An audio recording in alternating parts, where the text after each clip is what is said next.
The following is a presentation from the MJCast, the internet's premier podcast on all things Michael Jackson. I'm a Black American. I am proud of who I am. Together, we can make a change in the world. I want to see you! I like to take sounds and put them under the microscope. There's a driving bass if you become the bass. Let the music write itself. I don't sing it if I don't mean it. Welcome to the MJCast, your source of news, discussion, and interviews on the King of Pop. Hello and welcome to episode 138 of the MJCast, 30th anniversary celebration Roundtable. My name's Jamin Bull. I'll be your host today, and I'm here with a great collection of participants that I'll introduce shortly. I'm very, very excited for this show. Of course, Michael Jackson's 30th anniversary celebration was a 2001 short series of concerts and a televised special honoring Michael Jackson. Staged at Madison Square Garden in New York City on September 7th and 10th, the concerts were arranged as a collaborative effort between Michael Jackson and his childhood friend, David Gest. In late November 2001, the TV special aired. It was an edit of both shows plus documentary-style interludes, and it was shown around the world, breaking ratings records. 30 million people tuned in to watch on CBS in the US alone. The shows were in honor of Michael's 30th year as a solo entertainer, as his first single, Got to Be There, was recorded in 1971. The shows sold out in 2 hours, and ticket prices were famously very, very high. The best seats cost $10,000 and included dinner with Michael and guests. The shows were choreographed by Glenn Douglas Packard, who got nominated for an Emmy. Other personnel included MJ alumni Greg Phillinganes, Brad Buxer, Michael Boddicker, Jonathan Moffat, Bashiri Johnson, Michael Bearden, Michael Prince, David Williams, Alex Al, Sam Harris, and of course, those names will be familiar probably to listeners because a lot of them came back together for Michael Jackson's This Is It tour, which obviously was famously cancelled due to Michael's death. Following a run of tribute performances by celebrities and friends of Michael, the Jackson 5 reunited for the first time in nearly 20 years. And then a solo set by the King of Pop himself. Now, guys, this is the concert that made me a fan. If it wasn't for 30th anniversary, I wouldn't have become a fan in the first place, and this podcast definitely wouldn't exist. And that doesn't mean the show wasn't without its issues. And we're going to dig into that whole thing now. Now, we've got some really great guests on this show, and I'm very happy to be here with everybody. This show's been in the works for a long time, and I've been thinking about doing it for nearly since the MJCast started, actually. So I'm excited to be here with our guests. We've got award-winning journalist Charlie Thompson. We have a first-time guest, Vinay Lewis O'Neill, who interestingly saw both shows, September 7th and 10th. She is the King of Pop Fanatics East Coast chapter leader, 2021 Best Michael Jackson Collection winner. We also have Sean Shackelford, friend of the show, huge fan, saw the Triumph, Victory, and Bad tours live, also the Executive Director of Student Services and Diversity in Port Huron, Michigan Area School District. And lastly, we have Charlie Carter on the show, first-time guest. He's also a team member at the MJCast and does all of our editing. We're very excited for Charlie to be here. Anyway, without further ado, let's introduce ourselves personally. We'll go through that list in order. So, Charlie, welcome back to the show. Would you be able to tell listeners about just quickly your experience watching 30th anniversary for the first time? How did you see it? I actually didn't see it until sometime after it had happened because it took a while for the show to actually appear on British television. I was 13 when it happened, so there was, of course, no chance of me flying out to New York to attend. So my experience of that show in real time was all through media reporting. Right. And so how many years later did you see it? I would guess it was maybe a year after it had happened, something like that. Right. So you were still quite young at the time. Yeah, absolutely. I was a teenager at the time that it happened and still a teenager by the time I saw it. Yeah, I'm interested to hear your reaction to it when you first saw it shortly. Okay, great. And Vinay Lewis O'Neill. Vinay, we're so excited to have you here. Please tell us about your experience seeing the 30th anniversary shows. Sure, sure. I actually worked for the King of Pop Fanatics, East Coast chapter, which I still do now. And we had a raffle to raffle off a front row ticket. I did not win that front row ticket, but I did purchase a ticket for the second night. And a couple days later, the person who won the front row ticket had a family emergency and knew they weren't going to make it. So the team decided to give the front row ticket to the chapter leader they thought worked the hardest, and they unanimously picked me. Oh, So on night one, I got to be in the front row, and on night two, I was on the side of the stage. wow, that's cool. So two very different perspectives on the Yes, production. indeed, indeed. That is awesome. Okay, I can't wait to get into your thoughts on the show as well. And then Sean, how did you hear about and watch the 30th anniversary special? I was obviously, as a big fan, was following in a couple chat rooms and saw that it was obviously going to be aired, and I was excited about it. In fact, I'd heard about the shows and wanted to purchase tickets, but I was about a 6-year teacher, and so it wasn't a good idea at the time. And I was in a new district, so it wasn't a good idea at the time to extend my weekend and take off a Thursday, Friday, or a Monday, Tuesday.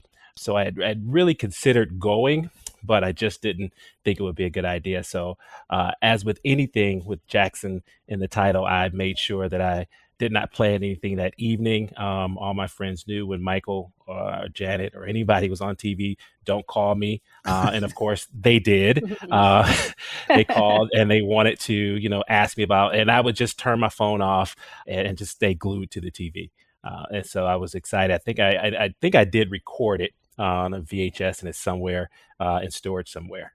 Yeah. Oh, what a great story. That's awesome. And I'm particularly interested in your thoughts as well, because you, of course, having been on the MJCast before, we've talked at length about your appreciation for Michael during the Jackson 5 and Jackson's eras. And then to see the brothers back on stage after 20 years performing together again, that must have been really something for you to watch. Absolutely. Absolutely. Okay, so Charlie Carter, I have been waiting nearly all year to introduce you to the MJCast audience. We were going to do this for our Christmas special at the end of the year because you've been editing all of the episodes this season. Surprise, listeners, they're all Charlie Carter productions. You've done such a great job. You've been an incredible team member that came on board, I think, just under a year ago. And we're so lucky to have you with us. And thank you for joining us on this episode and making your debut with the MJCast. Well, first things first, Jamin, that's a hell of a build-up, so thank you for that. Yeah, it's been an honor and a privilege to be part of the MJCast team. I first listened to you guys probably 3 or 4 years ago and messaged saying, look, I think you're doing a great job. And then to eventually become part of the team is just, like I say, an honor and a privilege. So thank you for having me. That's okay. And I think some congratulations are in order as well, because you and your lovely wife have just recently had a beautiful baby daughter, Josie. So congratulations, Charlie, on that. Thank you so much. And that's honestly one of the best things that's ever happened to me. Or us, I should say, us. Yeah. And so if you're mysteriously ducking off during this episode to take care of feeding and all different things like that, we'll fix that up in the edit. Well, hopefully the magic of editing will make that not apparent, but we'll see. We'll see. All right, guys. So here we all are. This show has had one roller coaster of a history coming together, not unlike the 30th anniversary concerts themselves. But we are here ready to talk about them. I think what we might do is just open things up with a bit of context for the show. Now, I guess unlike other concerts that we may talk about during, Michael's 70s and 80s heyday, this one was pretty problematic. In hindsight, I remember watching it myself and I didn't actually, I'll try and paint a picture for me, and it would have been very different for you guys, but I was, 15 years old or something at the time. I was in 10th grade. I'd heard about this concert coming up on TV, and I'd started listening to Michael's music in advance because I was really into I think, I don't know whether the Olympic Games had just happened, the Sydney Olympics, kind of a year before. So I was really into these big productions and world event kind of things. So I was excited for this, and I didn't have much of an experience with Michael. So I was listening to his music in advance. And I remember the night came for the concert. It was televised, and I sat down on my living room floor. My family were on the lounge chairs all around me. And my parents had grown up with Michael Jackson's music. So they were kind of curious what this next chapter of Michael was going to be like, because he was quite a bit older at this point.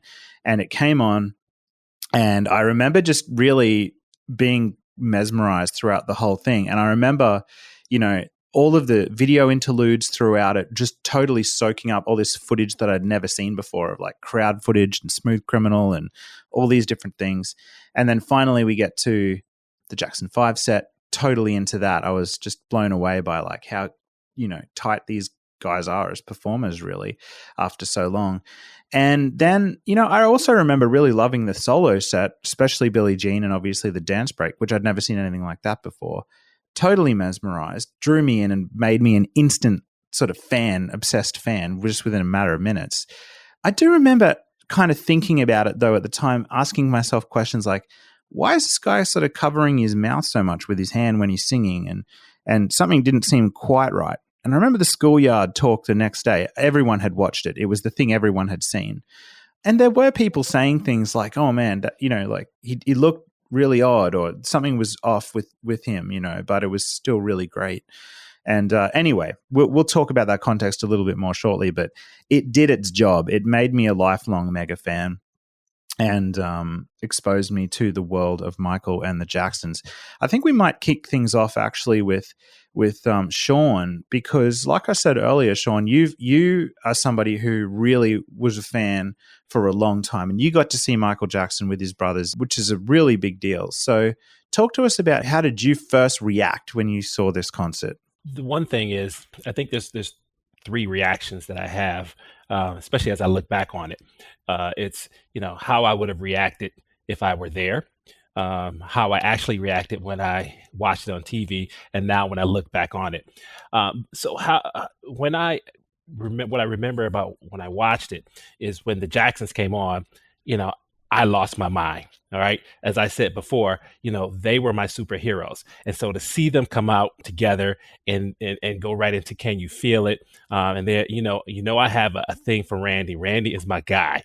And just to see him up there, and again, that energy between Michael and his brothers, in particular Randy, it was just phenomenal. I was jumping up out of my seat. I was loving it. And when they went over to the grate where the wind and Marlon's holding up the fire, it's just that to me, I was losing my mind. I could only imagine if I were there, I would have lost my voice screaming. As it were, I almost lost my voice at home. I had a little dog at the time and I was scaring him. So it was just to see him with his brothers. That whole set was phenomenal. Now I could have done without NSYNC during Dancing Machine, but yeah, but what the brothers together was just phenomenal. I cannot express how good they looked and how great they sounded, especially Jermaine. And I don't know if those vocals were recorded ahead of time, but they were just great. And to see the choreography that they were doing for certain numbers. So it was just a great experience.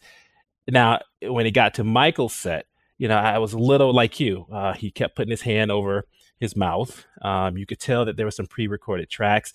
And there were times, even during the Jackson set, that you could tell that his voice wasn't as strong. And so, at the time, I kind of glossed over that. But as I go back and look at it and watch it, I actually watched it this morning again. It really stood out that, he was struggling a bit there. But I think, but the power of him being on stage with his brothers kind of really overshadowed that for me. Yeah, and I think they're really great observations, and I think that's the thing with 30th anniversary concert at the time. Well, many of us that watched it, we became fans from it, so we were there was a bit of a veil over our eyes in some ways, where we were so enamored by it and the theatrics of it, and the clever editing and all the interludes and everything, that it was hard then to look through it. We didn't know a lot then like we know now around Michael's struggles. So Vinay, I'm interested in your thoughts too. So you were there watching it. Had you seen Michael Jackson shows before this one? I've been a fan for right now 38 years. At that point, I'm not sure where I was in my time frame, but I was never old enough to go see any of the shows. And so the first time I saw him was actually in 98. I went to Germany by myself to go see him at the What More Can I Give benefit concert. So this was only my second and third time seeing him perform live. So for me, it's the same thing as Sean. Like, I was so excited. Like, I didn't even notice any of, the hand over the mouth and Michael appearing to be tired, and none of that stuff even mattered because the excitement that was in that room was just over the top. And I'm not going to lie, I didn't care about anybody who came on before him. I mean, I was happy to see Destiny's Child, but I was like, okay, on to the next, on to the next, on to the next. Because I had just went through this in Germany because it was like 1 million performers before Michael's, it was a benefit concert. So I already sat through 1 million people performing before him, and I was not excited to do it again. I was just like, get to Michael, get to Michael. Once it started, oh my gosh, I just remember being so teary-eyed and just in awe the whole show. I don't even remember sitting back down once he took that stage. I just remember being on my feet the entire time. And for some reason, on the second night, when I wasn't in the front row, being on the side of the stage, I was more mesmerized over there. For some reason, I was like in a daze. My cousin said I didn't even blink. The whole thing for me was just the magic of Michael, the excitement. I didn't know anything, like not even Whitney Houston's weight. I didn't even know that that was an issue until I saw the news the next day. When you're there, it was just so much excitement and so much energy from the fans and from the performers that you aren't even thinking anything negative, Yeah. It was very exciting. There were some really great things about it. The live vocals during the Jackson 5 set, there's some really great moments in there. And I'm guessing, Charlie Carter, you would have maybe had a similar experience to me. Did you watch it when on TV in 2001, or did you come to it a bit later? No, my experience would have been the same as Charlie Thompson's, really, because I was in the UK at the time, and I would have been about 15, 16. And to be perfectly honest, these 30th anniversary concerts were probably the first concerts of Michael Jackson's that I saw as a fan. Yeah, I wasn't really aware of them until, at all in any way, shape or form, until several months later when it finally came on the TV. And like Vinay, I was, forget about the opening acts, get to Michael and his brothers. Yeah. Yeah, I mean, there were some good ones and there were some bombs, and we're gonna talk about our favorites and our least favorites shortly. But Charlie Thompson, take us through like your thoughts on the context for this show, and especially in the times prior to it happening when they were rehearsing and leading up to it. I mean, clearly, looking back on it now, we've got to be honest about it. If we look back at Michael in the 70s, 80s, and early 90s, these concerts we couldn't really characterize as Michael's finest hour. They kind of really foreshadowed what would happen 8 years later. If we especially read some of the accounts that have come out since the shows, like if we read David Gest's book, Frank Cassio's book, Jermaine Jackson's books, we can get a real picture of what was going on behind the scenes, and it was extremely problematic. So I guess, walk us through, Charlie, walk us through your thoughts when you saw it, and then, some of that background leading up to it. Well, for me, there are 3 shows here. There's the televised show, and then there's the 2 actual shows. So there's night 1, night 2, and then what we saw on TV. And I saw those in reverse. So I saw the TV edit, and it was a brilliant edit. They did a great job of stitching it together and making it look passable.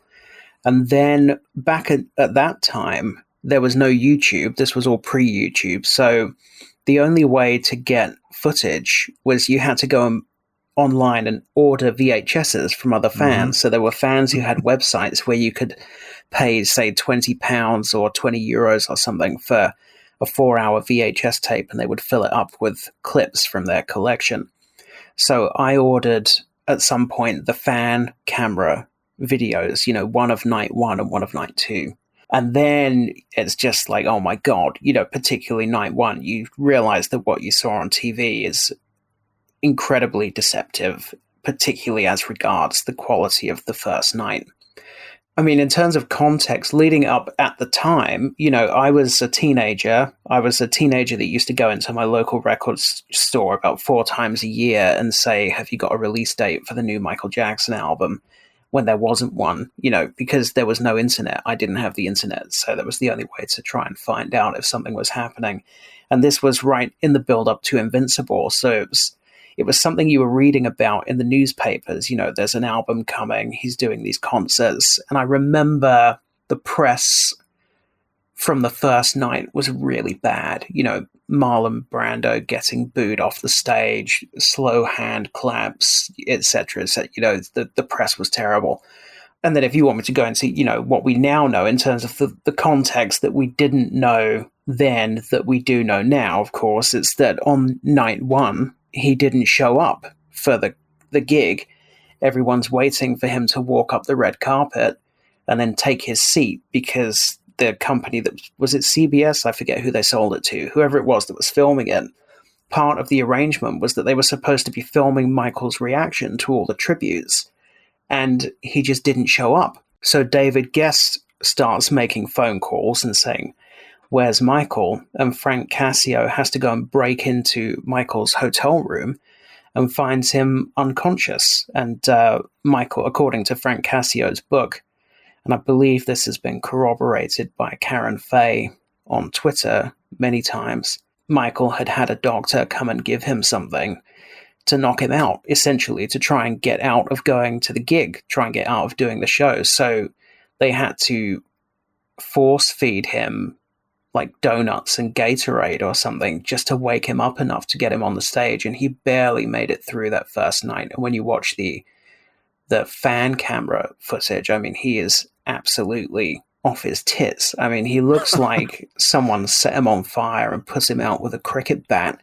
And he looks like he has not got... By the end of the show, he looks like he doesn't know where he is. At the end of the first show, there was this horrendous section where Quincy Jones came on and pretended to conduct something, and Michael popped back up in a silver jacket looking slightly like a down market waxwork museum waxwork of Michael Jackson with a silver jacket on it, and just looked like he didn't even know where he was. It was horrendous, you know. So there's so many different interpretations of this show. You know, if you were talking to somebody who's only seen the televised version, they would have no concept of the reality of those shows.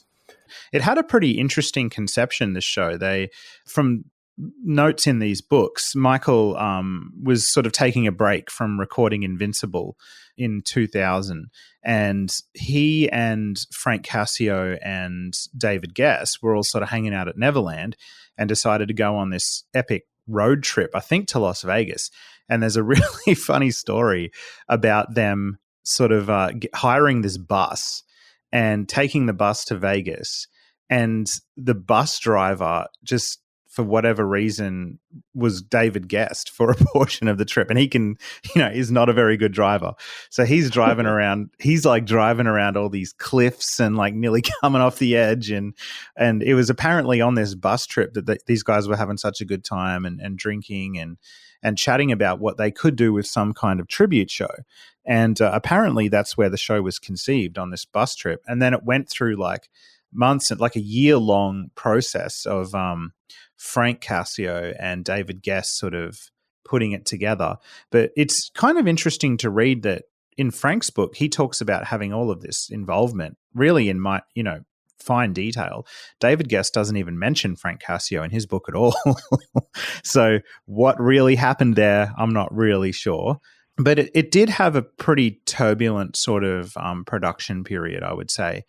There was a lot of controversy leading up to the shows. For example, Jermaine was, he says in his book he was really quite sort of unhappy with things like the ticket prices and how some of those were getting up to around $10,000 for a ticket. I think he and Randy, even before the show happened, they did some kind of they issued a statement condemning the ticket prices, and they said that they wouldn't even perform, but they ended up backing down in the end and taking the stage with Michael.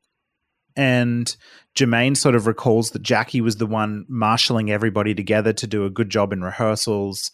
And then as we get sort of closer to the show, there's even more problems happening, with Michael very much distancing himself from his family, staying in hotel rooms alone, not wanting to interact with them. And then, of course, the night before, Michael succumbing to that over medication scenario. So he was being medicated at that time. I can't remember the doctor's name, but he was working for years before with Dr. Farshin, AJ Farshin. Apparently, well, Frank Cassio talks about him as being sort of like some kind of holistic doctor who was able to get Michael weaned off all this pain medication that he was addicted to.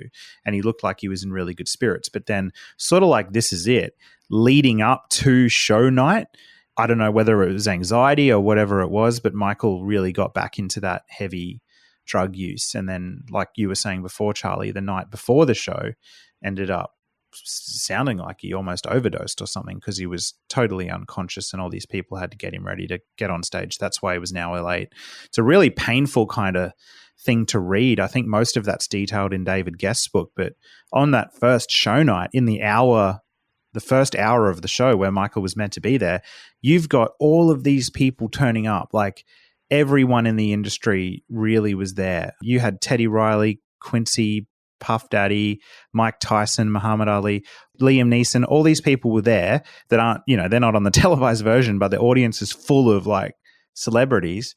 And you've got Tommy Mottola, Michael's record label boss, is like going backstage trying to rev Michael to get on the stage, and David Gest stopping him. It really is just something to behold how much of a mess it was. It must have been excruciating for the people that were putting it together. So, yeah, I guess, Charlie, walk us through like what you saw because you had the privilege, I guess, of going to Hamid Moslehi's house and he was Michael's videographer and you saw rehearsal footage there. So what were you seeing when you saw that?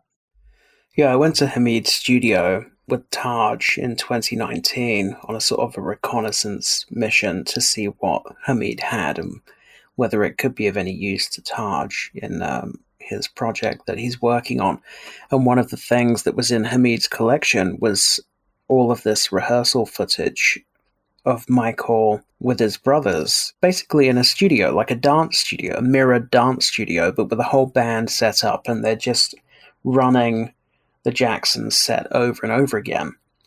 And Michael looks really engaged. I mean, he doesn't look great physically. He, he's got this sort of a very long, flat sort of Alanis Morissette-like hairpiece on, and his nose has tape on and stuff. But in terms of his performance, I mean, he's just so much better than he was come show nights. He just looks like he's having a lot more fun. He looks a lot more engaged. He looks physically fitter, which is very strange because it can't be that much before the shows actually happened. Whereas on the nights of the shows, he looked kind of a bit heavy and worn out, and I don't know, he just didn't look great. Whereas in the rehearsal footage, he looks really good. And even by the time they had moved to Madison Square Garden and were actually rehearsing on the stage there, he still looked better than he did come show night. And he actually had the long curly hair. So I do wonder whether possibly that was the plan. That maybe that was the plan for show night, but because of the late arrival and the disaster that happened on the night of show one, and then the need for continuity for the edit between show one and show two, maybe they had to ditch the hair. I don't know. He looked like Michael Jackson in the rehearsals, whereas Vinay mentioned being at the German benefit concert 2 years earlier, and 2 years earlier he looked like Michael Jackson still. He's lip syncing that performance or whatever, but he's dancing brilliantly and he looks like Michael Jackson. Then you fast forward to the Madison Square Gardens 2001 and it's like a whole different person. It's remarkable the sort of the difference in him in that very brief window.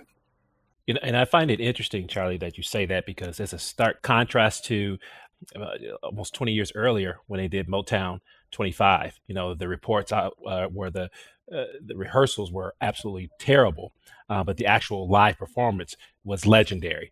And so to hear 20 years later, it's the exact opposite. It really kind of lets us know that this was the beginning of the end or we could see it was a downward spiral, because the stories about the Motown 25 rehearsals, where that they were just not good. The brothers were not in sync, but come showtime, it was on point. So it's just interesting to hear how different, it turned out. It's really interesting you say that, Sean, because one thing we also know is that just prior to the show's happening, I think it must have been a few weeks before, Michael tried to get David Gest out of the picture and actually brought back in Suzanne DePass, who was really involved with that Motown 25 special from memory. And he tried to bring her back and John McClane to co-produce alongside David, but Gest must have seen this as a massive power play and then threatened Michael with a lawsuit and got rid of those guys and just did the rest of it himself. Michael must have had some degree of awareness it was going in a direction he didn't want and tried to make it like the old days. And Suzanne DePass, that would have been a great idea because she puts on great shows. I mean, anything that she has her hands on turns out excellent. So that would have been, if Michael was thinking that, if he wanted to do that, that made a lot of sense for him at the time. But I have to say, as a fan who was in the audience, that I'm serious. None of that stuff mattered that night. I mean, it's like I said, looking back on everything now and listening to everybody, I can certainly understand everybody's points. But I'm telling you, being in that atmosphere and feeling that energy, whether he was on his very best or his very worst, really didn't even make a difference. It was something about the reunion of those brothers and seeing the happiness on their mother's face when they took the stage, and just the energy of seeing something like that we hadn't seen in years. And then to see Michael take the stage in Madison Square Garden and hear the crowd. Like, I'm telling you, none of that stuff, for me personally, on night one or night two, nothing. The only negativity that stood out, like you were saying, was people like Marlon Brandon. And, I wasn't a fan of Liza Minnelli singing. And it, I don't think anyone was. the negative stuff that stood out for me was always someone else. And like I said, again, in hindsight, I can see some of those things now. I can see some of the things that people are complaining about Michael. But as someone who was there, and especially a biased fanatic, because I am a fanatic, I'm a super fan. Like I said, I've been a fan for 38 years. I can tell you that everybody was either screaming, crying, or this close to passing out. It was not one of those moments where we're all sitting around being critical, saying, he's really not doing his best tonight. You didn't even have time to think along those lines, because the level of excitement and the magic of Michael Jackson was still present. And now looking back, yeah, of course, I could see a million different things that I wish were different. But experiencing that moment was absolutely phenomenal. And I honestly, that night had nothing bad to say about them. We were all on some type of super Michael level that night. And it's weird how you can see something one way and then go back and see it a total different way. And they were both two really long nights. The televised, you only see the handful of people that they picked out. It was just something about being there that I think almost makes me, I guess, less critical, because I can still remember the feeling of being in the room, if that makes sense. And I've worked a lot of Michael events, so I don't know where they fall on the timeline. Like, I worked his 45th birthday party. I worked the event at Webster Hall. I'm very involved. I mean, since then I was in the courtroom. I've been to Neverland. I've done so many Michael things, and it's hard to say where I was on the time frame, but that wasn't my first time seeing him perform. But yeah, it was still, the magic was the magic. And maybe because it was only my second and third time, maybe it was still so new to me. But I guarantee you that everybody around me, and I know for a fact, like my friends B and some other people who've seen Michael a million times, these people were screaming and crying. These people were screaming and crying too. So it wasn't even like, I don't know. I think it was just something about being there and feeling that energy. He did appear to be tired that first night. He did, but it wasn't to the point where we felt concerned or like something was wrong. And as far as him covering his mouth, I always just assume he does that when he forgets his lyrics.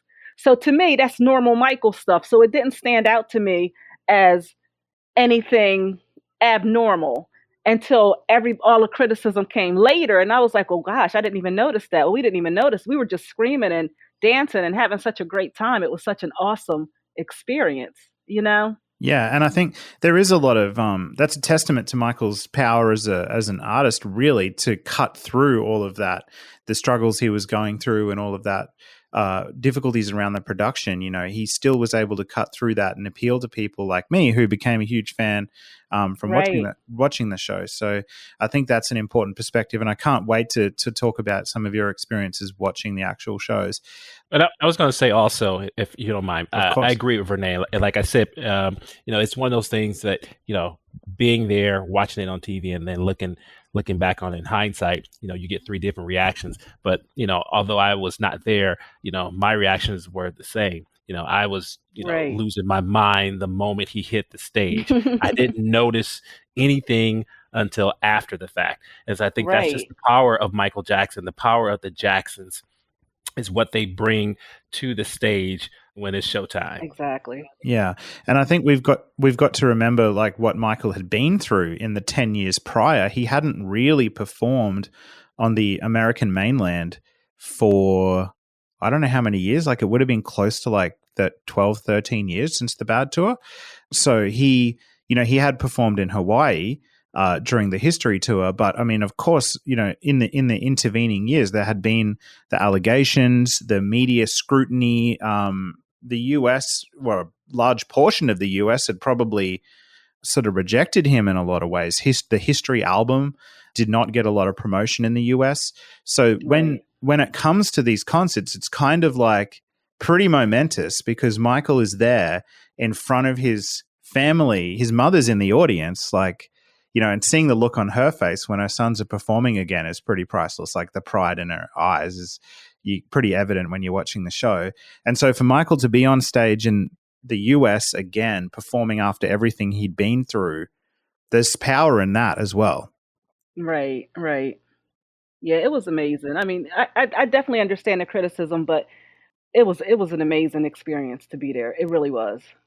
And at the end of the day, it's Michael Jackson had been in the industry, or he had released his first solo album 30 years ago.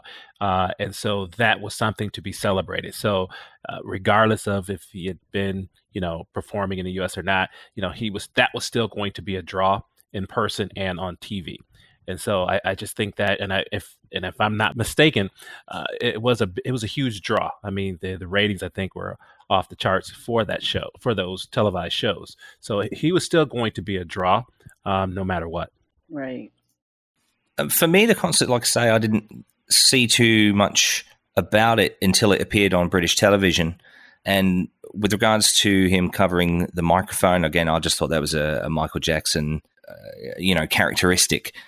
I didn't really think too much of that. And I was still pretty naive at that time when it came to lip syncing and recording. I thought, well, he's clearly singing at the end of The Way You Make Me Feel. Therefore, he must be singing it all. Isn't it incredible how he makes it sound just like the recording? So I was pretty, pretty naive about how good his singing ability was at that point. It was the first time I'd seen any video clip of him performing live with his brothers other than the historic Jackson 5 videos. So for me, it was an introduction to seeing him perform live. Other than the 1999 concert in Germany, I hadn't seen any of the Dangerous Tour or Bad Tour, up to that point. But I think, like Charles said earlier, it was several months after the concert actually took place before I saw anything about it.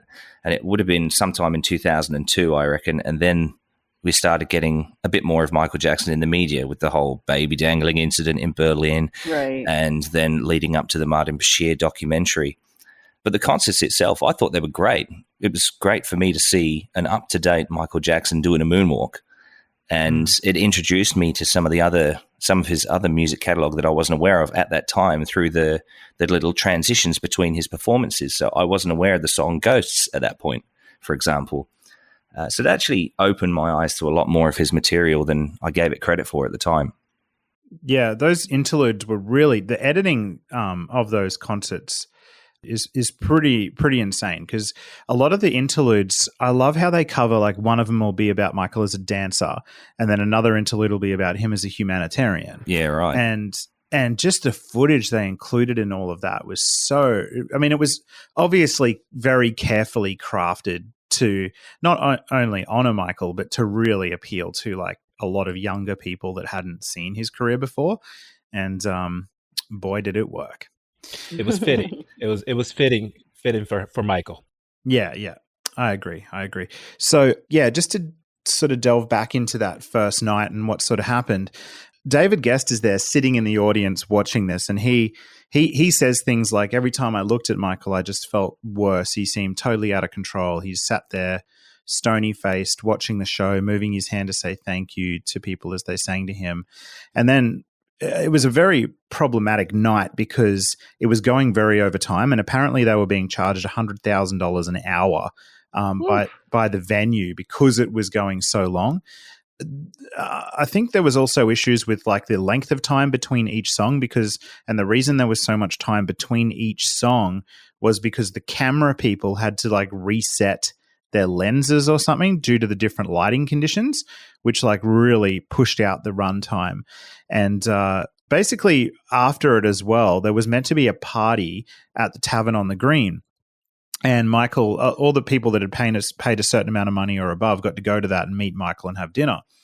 And Michael said he wasn't going to go anymore to that.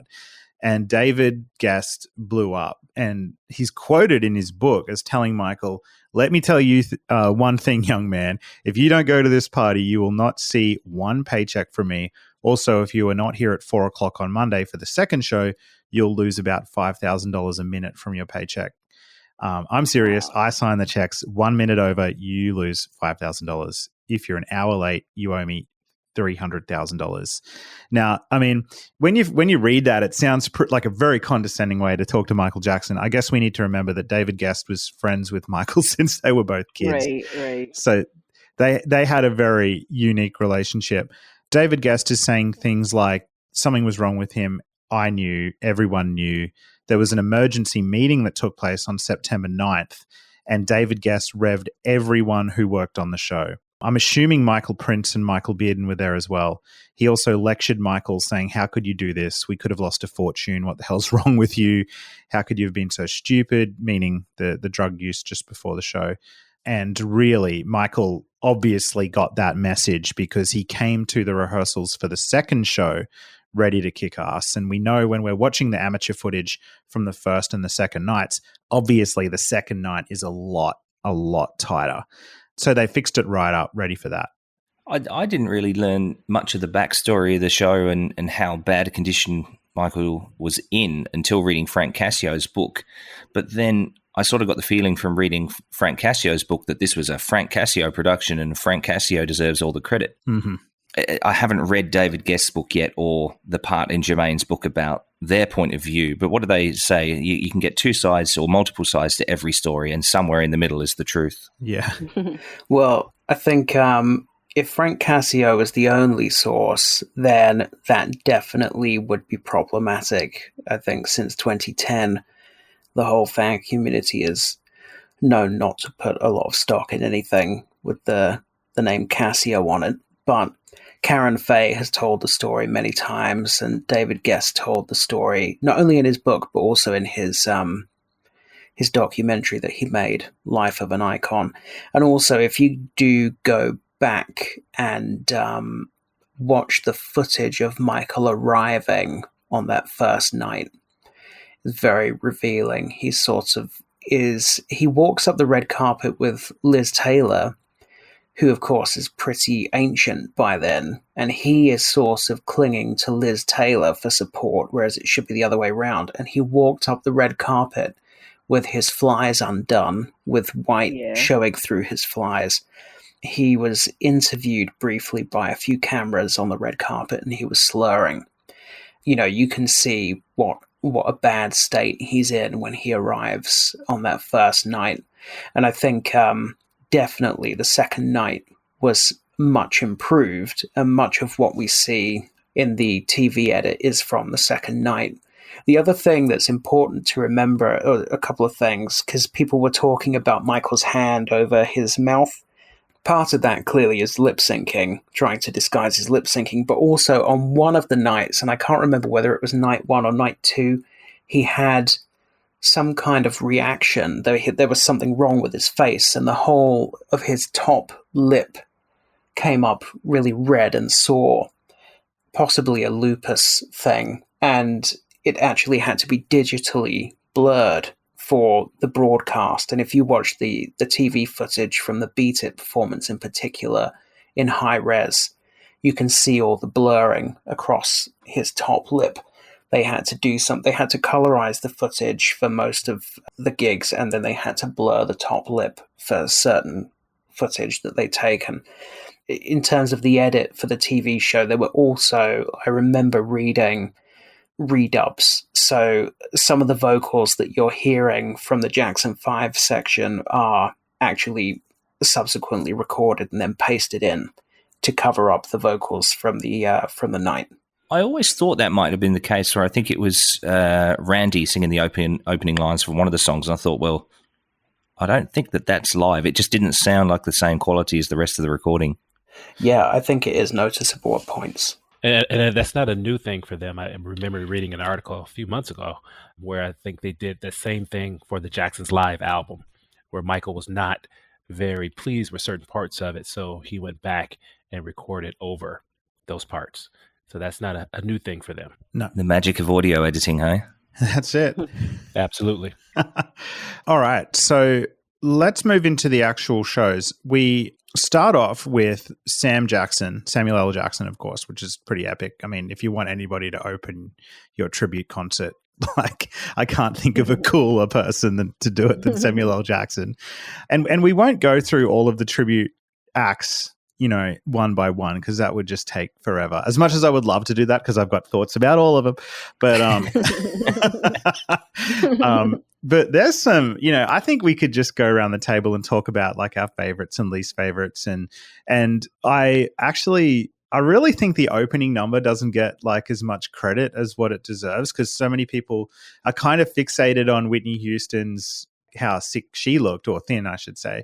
And I think that digital editing technique you were talking about before, Charlie, that from memory, I'm pretty sure they applied that to her as well, like a chest area.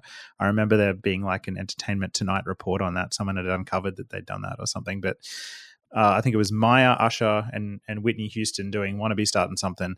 And the thing I love about the 30th anniversary concert, so one of the things I love about it, and especially in this number, is the fact that they've got like a full-blown like orchestra above the stage. Like, they've got strings, they've got percussionists.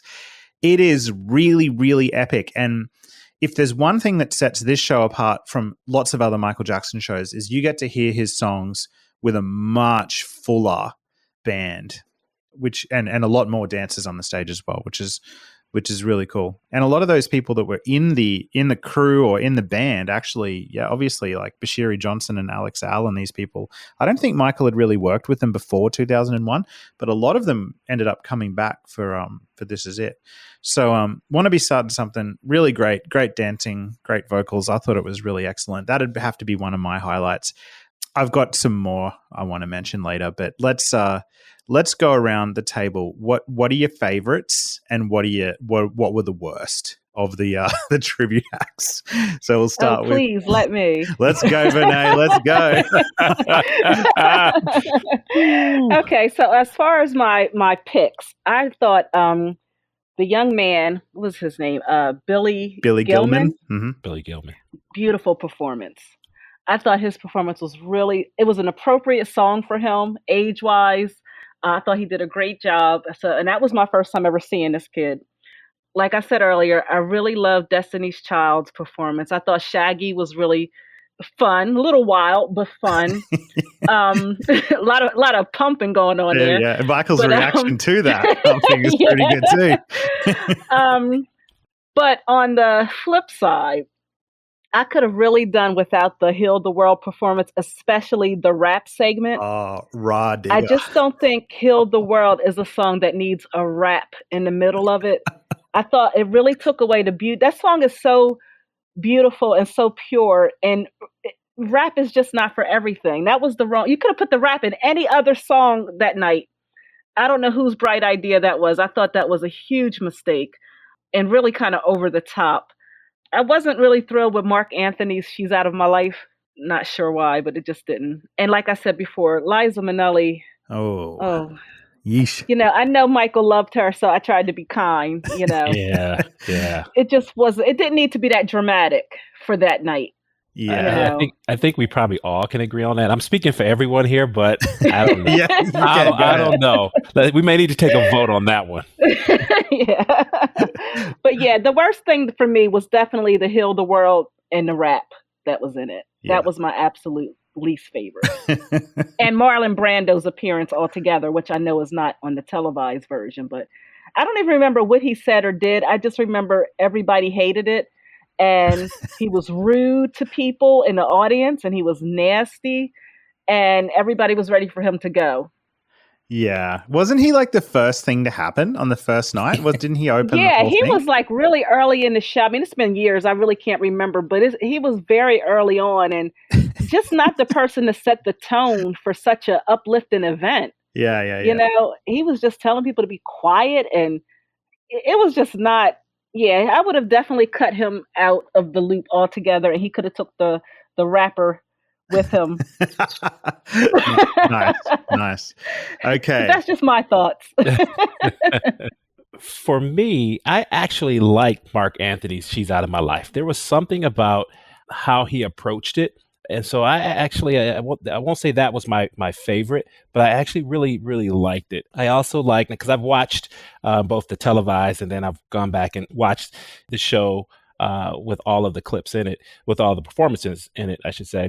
I really did like the Wiz tribute that they did with Jill Scott, Monica, and Deborah Cox and Al Jarreau. I really like that. But I'm going to tell you the standout performance for me, and it wasn't long enough, was Man in the Mirror and Luther Vandross. Oh yeah, he was good. I needed him. I needed him to really take control of that song. He already took control of it. It wasn't long enough.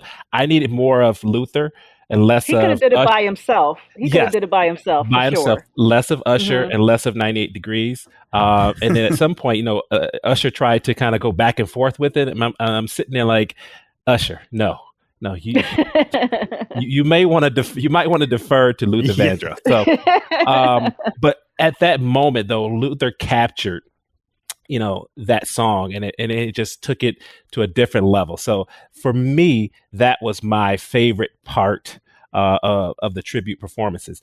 Now, again, I will agree with Renee. I was not a fan of Liza Minnelli. And I don't see the point of Aaron Carter, I Want Candy. So, I just didn't understand those two performances. And those were my two that I did not care for. But I will go back and say that I Just Can't Stop Loving You by James Ingram and Gloria Estefan was really good as well. That was nice. So for me, it was those performances, those actual tribute performances, people actually singing his songs that I like better. But when people started to do their own, I didn't really care for it as much. Yeah. Now, Charlie Thompson, I'm just going to guess for you here, all right? But I'm guessing that your absolute favorite was Aaron Carter's I Want Candy. Well, in the UK, we were very, very fortunate in that the whole broadcast was only 90 minutes. So, and that included J5 and Michael. So we only got about, 40 minutes of bullshit stuck on the beginning.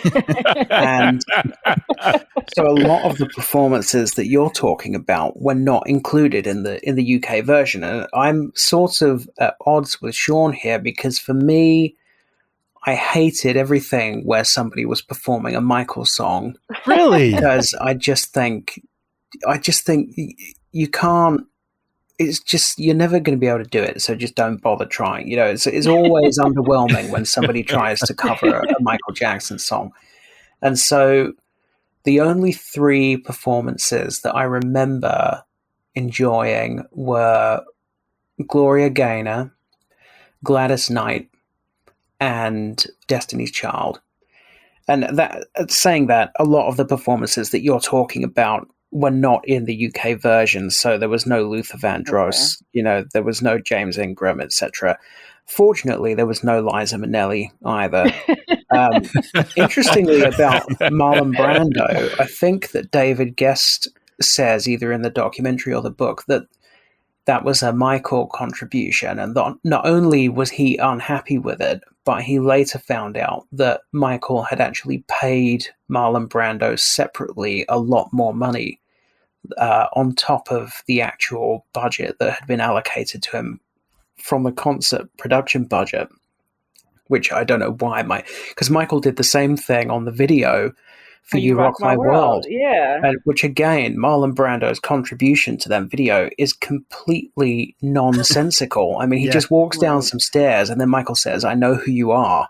And then it's like, well, tell us who he is.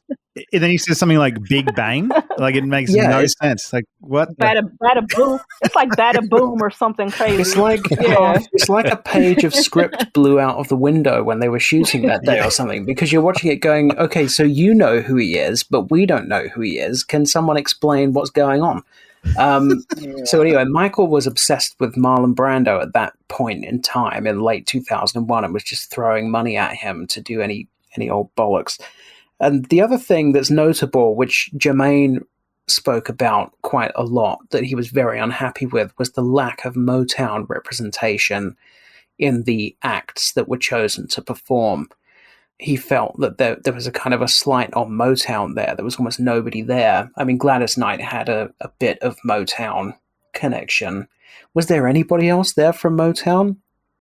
I don't think so. But I don't think so. But as I think about that, I don't know how many Motown acts at that time you could have called on. Yeah, I suppose Smokey. And I think they were trying to appeal a younger audience too, and have more current artists that people are familiar with at that time period, like your Ushers and your Destiny's Childs and your Mayas, because Michael's celebrating 30 years, but you also want to get new people to watch. So you can get Destiny's Child fans to watch, and you can get NSYNC fans to watch, and you know what I mean? But it all still leads to Michael. But I think they were just trying to appeal to a broader audience instead of making it like some old time, reunion show.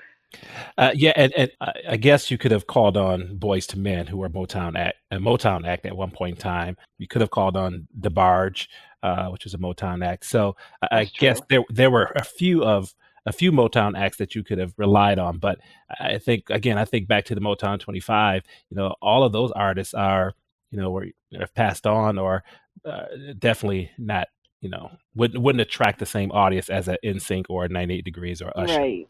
But if you think about, for example, a Diana Ross versus a Liza Minnelli, I know which one would seem to have made more sense. Absolutely. All right, I stand corrected on that one. Thank you, Charlie. Thank you. I agree. I think Liza Minnelli's inclusion might have had a little bit more to do with her relationship with the showrunner. But so, okay. I'm loving these thoughts. All right, Carter, your thoughts. Who were the bombs? Who were good? Oh, look, a lot of what I was thinking has already been covered. I mean, with what Charlie Thompson said about it only being a 90-minute special in the UK, unfortunately, that 90 minutes did include the rap in Heal the World. And whoever made that call, their decision-making capabilities have got to be questioned. Kind of person that throw a rock at the ground and miss. But I quite enjoyed Destiny's Child, even though I'm not, a massive fan of them. I thought their performance and their nods to Michael throughout it were pretty cool. Usher was always, half decent. But as I said earlier, I was pretty much fast forwarding through and getting through to the Jacksons and the Michael performance. Ray Charles made an appearance as well, which I've subsequently watched and quite enjoyed. But yeah, I think Gloria Gaynor as well stood out for me as I'd never heard I Will Survive performed live, and I quite enjoyed that. And I have to repeat what others have said, and I hate to, crap on someone who's got the same surname as me, but Aaron Carter, what were you doing? Yeah, that was an embarrassment. That was really bad. Yep, I'm pretty much agreeing with everybody. My favorites were definitely the Wiz tribute. I loved Gladys Knight. I loved Dionne Warwick. Yeah, I think I really enjoyed Destiny's Child at the time as well, because they were huge right then. Like, they were like the biggest thing out in 2001. So to see them kind of pay tribute to Michael with the fedoras and the Billie Jean sort of dance moves and stuff, that was really, really cool. I love watching Michael's reactions during a lot of these. Like, some of them, yes, he does not look well or present, but in others, like, he's really getting into it. Like, he's kind of dancing in his seat to the Destiny's Child stuff. I think he mouths, he says something like, "I love this song" during the Shaggy thing. And it's actually just really, that was a clever thing to do, to show him reacting to all these artists. Yeah, Vinay, I think you said earlier that it was pretty intentional to put a lot of sort of current artists in to appeal to young people at the time. And I think those are the performances that have really not aged well. Like, in Australia, we got much more than the 90-minute version. We got something that was nearly 3 hours. So we saw, it was a really long event, and we saw most of the tribute acts, including, we had like Nelly Furtado and Missy Elliott doing Get Your Freak On. We had Lil Romeo and Master P, like, who I don't even know who they are anymore, and a lot and Aaron Carter and all of these, like, ones that people just don't discuss now. And I think they're the ones that have not aged well. I don't even remember seeing them. There you go. And you were there. The Australian broadcast was actually twice. So we got one version that had like crazy ratings. Like, most people in Australia tuned in to watch it, and it was that 3-hour version I talked about. It was so successful that they showed it in prime time again 2 weeks later, but they dropped in the Britney Spears performance that wasn't in the first version. Yeah, right. I remember not seeing that clip for many, many years, even though I'd seen still photographs of it. Did you see that pretty early on? I was wondering why they didn't choose to go with that version, though. Apparently that lady that was in the other performance is known for being a dancer for Prince. I'm not familiar with her, but I can't remember her name now because I just found out like this week. But I just felt like the Britney one was more, I don't know. It was due to contracting issues with Britney Spears and who she was contracted at the time, and whether she could appear on was it CBS? Oh, okay. It was weird that they didn't include that, because it actually also included, from memory, the way you make me feel, the dance breakdown at the end. That's in the Britney version, but from memory, that's not in the televised version with the dancer. Yeah, they just do the jumping and pointing towards the sky thing in the televised version, don't they? And if there was a contract issue, they should have just picked somebody else, another celebrity that could be televised, because instead of giving us the unknown person, Yeah. It kind of makes me think, and this is something I want to talk about more towards the end of our recording, but there are still a lot of names. I'm just scrolling through it here on Wikipedia. There are still a lot of names in these tribute sections that are pretty current now, or are classic artists. They could really make something of this still, I think. Right. Anyway, right. So then after all these tribute acts happen, we've got Liz Taylor comes on stage, introduces the Jacksons, and I think she does a really good job. Like, she actually gets people hyped. I was hyped watching it. Her describing Michael. It was time. Like, these tributes had been on for a minute. In the televised version. I can't imagine what it would have been like in the audience. I think it must have been like 3 hours or something. Like, get to it. Yeah. So Liz Taylor comes out and then announces the Jacksons, and then there's like firework explosion, and then there they are on stage. Michael comes up through the stage in all white costume, white jacket with gold jetpack looking thing on the back, like he's just flown in from Bucharest. And then he's got his motorbike helmet. He's good to go. And there we go. We have the Jacksons on stage. So, reactions. Vinay, you were there in the audience. Tell me, what was it like to see the Jackson brothers on stage again? So for me, this was my first time seeing them together. because I had only seen Michael. So I could not even believe it was happening. It was, and the funny thing is, like, my husband is a J5 Jackson's super fan. I'm a Michael Solo super fan, but of course, being married now, we've kind of merged into each other's. We're all over the place. I like what he likes what I like. So I didn't have my husband yet then. So I appreciate that moment more now because I've gotten so involved in the Jacksons and the Jacksons music. But even then, me being such a Michael Solo fanatic, I still understood and appreciated how spectacular that moment was. And you can tell just by the crowd, like, this is something that people had been yearning to see for so long, and people had wanted this. I know Michael really wasn't trying to do any reunion stuff. So to see him finally up there with his brothers, it was, I have to admit, I did get a little emotional. It was very exciting. And I didn't know what to expect. So I just remember screaming and getting a little teary eyed, and just the hype and the noise level in there was just insane. It was, and I'm pretty sure that Randy Jackson winked at me twice. Ooh. It could be my imagination. It could be but I'm pretty sure. Nice. Nice. Okay, so when you were watching it, what were some of your highlights of their performance? What songs did you really like?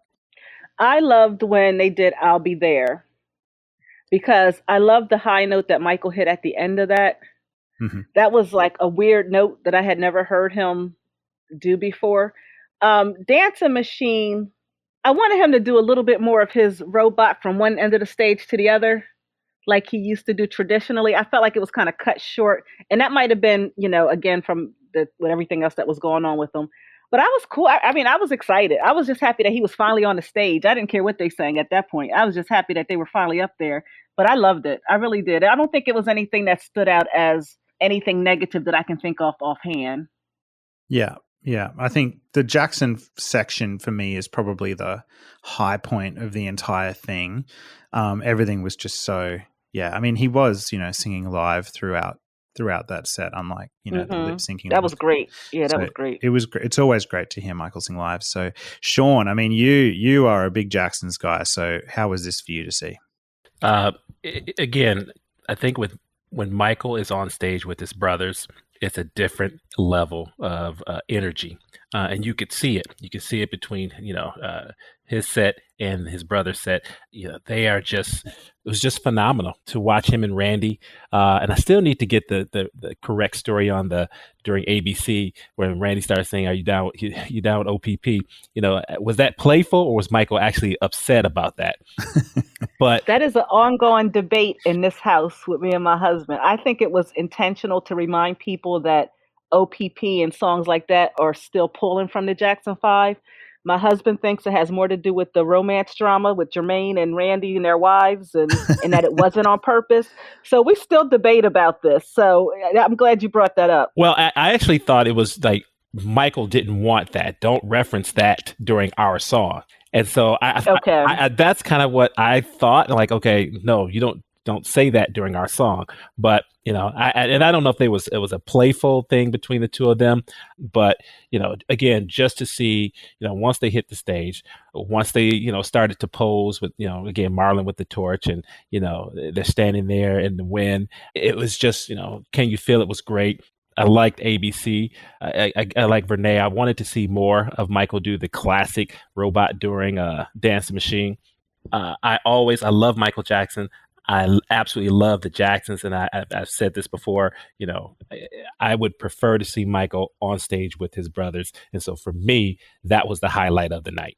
Well, I agree with Sean. I was saying for the last however many years of Michael's life, I said, if Michael goes back on tour, it has to be with his brothers. You're just going to get a much better show if he goes back on the road with his brothers than if he goes on his own. And I think that the J5 or Jackson's set at Madison Square Gardens was definitely the high point of Michael's time on stage those two nights. There's still it's kind of, I feel slightly shortchanged by it in the sense that I rewatched it on YouTube the other day in preparation for this for the first time in a while, and somebody had uploaded the whole Jackson's set without commercial breaks, and it was something like, I don't know, 17 minutes long or something. I couldn't believe it was that short. And then you're getting a lot of the very old kind of corny variety show. Oh, what song should we do next? Oh, gee, I don't know. Should we do Let's Get Serious? No. You know, all that crap. It's just like, yeah, stop faffing a bit. You know, it's so corny. And it's like, yeah, how many times are you going to do this routine? You know, oh, okay, but only if we do it the old-fashioned way, like on its... So yeah, but I fell for it. And the whole, you know, pretending to cry at the end of I'll Be There is just like more filler. It's like, yeah, this will fill 2 minutes. You know, you're watching it and it's kind of like you could have done a lot more with this. You know, cut all the fake crying, cut all the fake squabbling about whether we're going to do I Want You Back and what dance routine we're going to do, and give us an extra song or something. I believe, actually, that Heartbreak Hotel was rehearsed and then cut for some reason, which is a shame. Big shame. That would have been great. Dancing Machine, for me, is the low point for various reasons. Number one is NSYNC. Number two is that even in the very carefully edited and redubbed television version of the show, he still manages to sing the whole song off-key. And he's also wearing these like gigantic cricket shin pad things, which mean that he can't really dance properly either. So the whole thing is just a bit pointless. So yeah, I mean, I think for me, the highlight of the whole show is Shake Your Body, because that's the one area where you see Michael kind of cutting loose and ad-libbing a bit, and sort of wandering off and dancing freeform rather than choreographed. So, and that's what I like. I love to see Michael having fun on the stage. You know, it's not fun to watch someone who doesn't look like they're having fun. And that is the one point in the show where, to me, he comes to life and seems to be really having a good time. So that's the high point for me, Shake Your Body. Charlie, I got to agree with you on Shake Your Body, because that song, it always, you know, they bring it for that song. There's only one thing that I wish they would have done. They typically do the dance move, the shovel. Yeah. At the end, and they didn't do the shovel. I wanted the shovel, and they didn't do it. Especially with Randy back with them, it would have been, I was waiting for the shovel, but they didn't do it. But Charlie, I also want to say that, you know, I agree with you that the old bit of, you know, what song do you want us to do? You know, it's kind of old, but again, for us old Jackson fans, that's the throwback to the J5 days where they did it with going back to Indiana. They did it with their melody set during the Jackson's Live. So that's a throwback, but I agree with you. It is kind of, it was kind of dated at that point. Well, I'd sort of counter that by saying, for me, given that it was my first experience of seeing anything with all of the Jackson brothers together, it's the first time I'd seen that corny, hey, what song do you want us to do now? So it may well have been old and dated for people who'd seen it at the time, but for people who were just being introduced to them, it probably was a little, you know, cool little thing that I thought, oh, this makes a good show, doesn't it? And it's a bit of theatre, so it can be enjoyable. Obviously, subsequently, having watched a ton of Jackson's footage, yes, it now does seem that at that time it was old and dated. But like I say, for me, the first time seeing that, I thought, okay, that's pretty cool. I definitely agree with Shake Your Body being a massive highlight of their set. I'll be honest, I did enjoy Dancing Machine at the time, but I'm one of those really foolish people that has their opinion coloured by other people's opinions. So now I've heard other people's negative opinion, I'm starting to question my own opinion. No, don't do that. And like I said earlier, it's definitely a show that introduced me to a lot of Jackson 5 and early Jackson's material. I was aware of Can You Feel It and Shake Your Body and some Jackson songs, but I wasn't aware of all of the Jackson 5 songs. So I'd never heard Dancing Machine before. I'd never heard The Love You Saved before. I had heard ABC, but I hadn't really seen it performed live. So for me, it was a good introduction to the Jackson 5 and the Jacksons, and that ultimately led me to go and search out some of their music. So for me, that's a good thing. Yeah. Awesome. Yeah. I'm in agreement with everything you've just said. I think it was a pretty tight sort of set. It was good. I enjoyed it. I remember because my parents were old school. They grew up with the Jackson 5 cartoon and everything like that. So I was kind of watching it this section of the concert, I was watching it sort of through them and seeing their reactions as it was happening.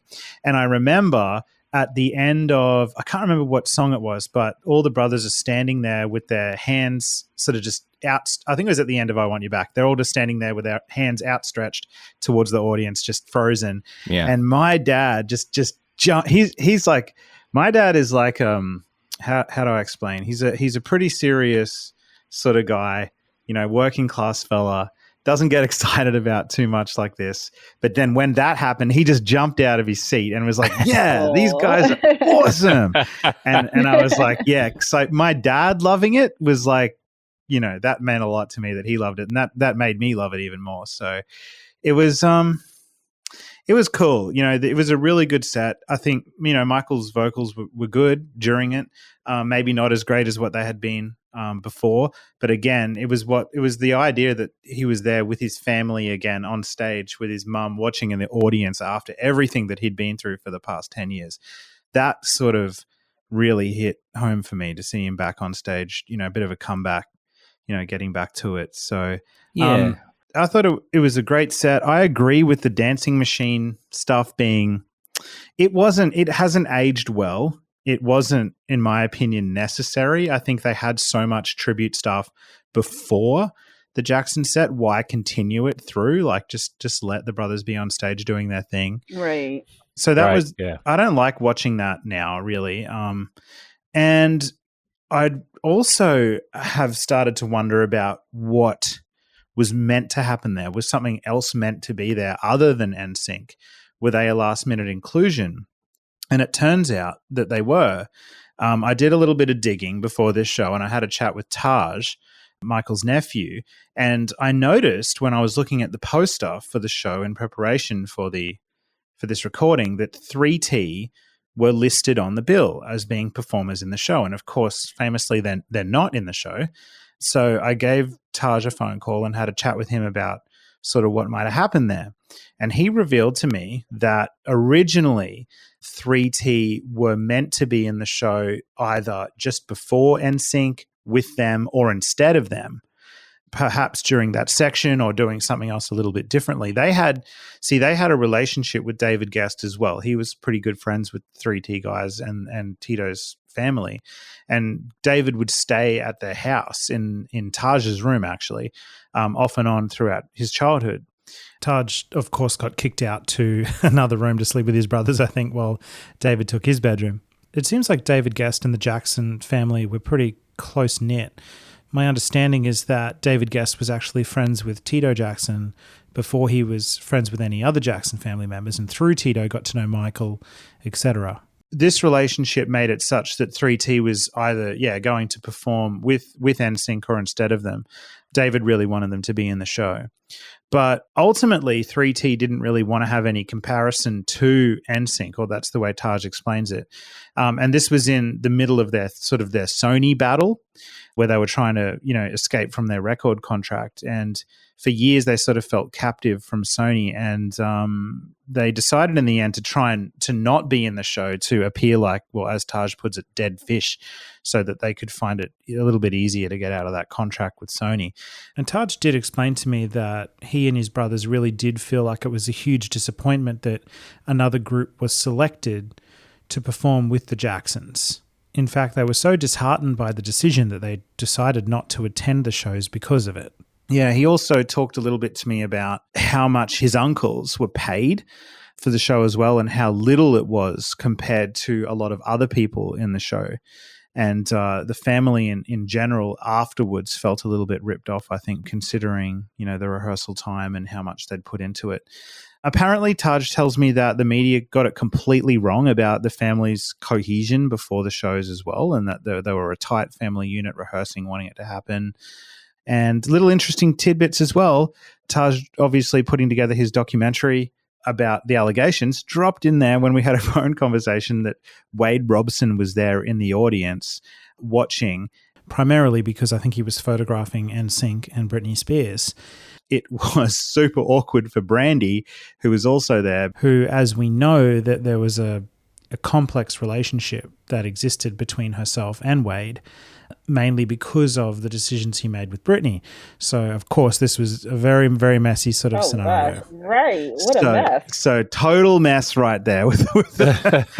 I can also say he was in the rehearsal footage at Madison Square Garden. He was standing on the side of the stage when Michael was rehearsing. Wow. Yeah. Wow. So some interesting tidbits there. Yeah, with that NSYNC thing, I thought it was, obviously at the time, I thought it was pretty cool that Michael was performing alongside a current band. But to be honest, I was only ever aware of Justin Timberlake. And we mentioned the shovel routine that they did in Shake Your Body. Justin Timberlake actually recorded something in the BBC Live Lounge for Radio 1, and he performed Shake Your Body Down to the Ground, and they did that shovel routine. It's on YouTube. It's a really great clip. Yeah. But it would have been nice to have 3T on the stage with their father and uncles. That would have been awesome. During that moment. Oh, absolutely. I think there was something as well. There was another little bit of controversy around Michael. Oh, that's right. I read that he missed the dress rehearsal the night before, or at least was very, very late to it, because he last minute agreed to go to the MTV VMA Awards to appear in the NSYNC section. That was it, yeah. And he didn't tell David Gest that he was going to do that. So David was expecting him to come to dress rehearsals, but he was over at the MTV Awards. Right. Yeah, I remember that because we were on the red carpet trying to see people, and we waited all that time to see celebrities. We only got to see Puff Daddy. And then we found out Michael was in there. We was like, oh, my God. How do we just wish we could have been at whatever entrance that he came in, because I would have given up Puff Daddy to any day. To go see any day. Yeah. Wasn't the story actually that David Gest told, wasn't it that NSYNC threatened to pull out of the Madison Square Garden shows unless Michael returned the favor by going and performing with them at the VMAs? Yeah. And interestingly, probably 18 months ago or something, I was on the phone to a guy called Rudy Provencio, who was part of Michael's camp and entourage around the Invincible era. He was sent by Sony to try to get Michael over the finish line on the album, and ended up becoming part of Michael's inner circle, ultimately ended up testifying at his trial in 2005. And he told me a story about being backstage at the VMAs with Michael when he was about to go on that night. And he just said he was sort of observing Michael as he was standing backstage, preparing to go on stage, and he just looked so depressed. And somebody came over and said to him, Mr. Jackson, they're ready for you. And he just let out this long sigh, like, oh, okay. Wow. Yeah. And that was basically the totality of the story, but it's an interesting little insight into what was going on in those days. I'm not sure about you guys. I really didn't enjoy seeing that Michael going out with NSYNC. I mean, if we're going to criticize the Jacksons for being a little bit wishy-washy with their, hey, do you want to hear this song now? Yeah. NSYNC performing pop and having the king of pop come out, that's just as cheesy and corny as anything the Jacksons did. And also, it's a terrible... It's rubbish, isn't it? Michael looks like he's got like glue on the bottom of his shoe or something. He can't get any movement going. It totally took away from what they were doing and the actual song. So if they needed to have someone out there, like I said, it would have been nice to bring 3T out with their dad and their uncles. But they didn't need anyone. Let the brothers do their thing. Exactly. 100%. Yeah, it's another thing that hasn't aged very well. And let's now get into Michael's solo set. So the Jacksons finish off their set. Great stuff. They leave the stage with one of the brothers slapping the other brother on the butt, and then they walk off. I remember laughing about that at the time. And and then Chris Tucker comes out. Now, I was so excited about this because I remember being a huge fan of the Rush Hour series. Mm-hmm. At this time, I love Rush Hour. I still watch them now. I think they're some of the best buddy cop movies of all time. And so when Chris did his comedy routine of saying, Michael had told him on the phone that he'd seen the movie Rush Hour and he was kicking with the wrong leg and all of that. It was just such a great tone to set for the next portion of the show. It was just funny. And again, getting people really excited, and Chris was really one of the biggest comedy stars of the time, in 2001. So I was a huge Chris Tucker fan during this time period. Huge Chris. I still love Chris Tucker, and I remember taking he was on the cover of GQ magazine, and I said, I'm taking this Chris Tucker magazine. He's going to sign this before the end of the night. He's going to sign this. Of course, it never happened, but it all came full circle a couple weeks ago because I got to meet him at Thriller Night at Havenhurst. And I got to tell him, I've been wanting to meet you since the Madison Square Garden concert. And he was so fun and so nice. And he even recorded a message and said my mom's name and gave a message to my mom. Very nice guy. And I just want to make sure I just snuck that in there because he's so down to earth and he was such a fun person. But that night, going back in time, I wanted to meet him so bad, but I will tell you, it was worth all those years of the wait. It was worth it. Yeah, he seems like such a great guy. And Vinay, all these stories you've got, I'm telling you, we're going to have to do another show together just to hear all your stories in one spot. Oh, anytime. But so Chris comes out, does his comedy routine, and then Michael hits the stage with The Way You Make Me Feel. And I think I might kick this one off a little bit, guys. I really enjoyed it. I mean, at the time, it was, again, pretty mind-blowing for me because I'd never seen any Michael Jackson. I do have to preface it by saying it's lip-synced, so it's not Michael singing live, unfortunately. I wish it was, but it's not. I absolutely love costume tweaks that he had for this performance. I don't know. I still don't really know what material that blue shirt is that he's wearing, but it's just, I don't know. It just looks really cool when the light's hitting it. It's not like any other shirt he'd kind of worn before. His dancing was really, really on point for most of this song, especially that opening section where he's standing on that black box that gets dragged away and sort of steps down off that. He's really just, pulling those classic MJ dance moves out, and it's really great. Yeah, I think there's a couple of funny things going on with the song, though. First of all, the pitch of the lip-synced vocals sounds a lot deeper than other times they had used the record vocals. So I don't know why they decided to intentionally pitch that down, maybe to try and trick people to think it was live. I don't really know what was going on there. Again, they got me. They got you, yeah. And yeah, like we said kind of before, I wish it had that dance break at the end, like he did with Britney Spears later on. But yeah, I thought it was a really good performance. It totally sold me as a young 15-year-old kid. Instant MJ mega fan. Yeah, I like that too. I like that. The Way You Make Me Feel, that performance doesn't stand out too much to me. I mean, the Britney Spears one did, but it's never been on the top of my favorite songs list. So I think I just wanted him to. I liked the part when he was on the ground and doing the moves, but yeah, I still, like I said, I still prefer the Britney version. I guess it was maybe her presence too, and she looked so cute. I always like the beginning of the live version. That slow, jazzy. Oh yeah, I love it. And I guess at this point in my fandom, I had seen Michael do all the dance moves. I just want to hear Michael sing. And so I always wanted Michael to just continue that through the entire song. Just keep it slow. Keep that jazzy. That would have been nice. I've always longed for that. I did not need any of the dance moves. I didn't need any of it. I didn't need it to be sped up. I just needed him to continue that through the entire song. And so even back then, I wanted that to continue. And I think he previewed that at the Grammys because he did that also during the Bad Tour.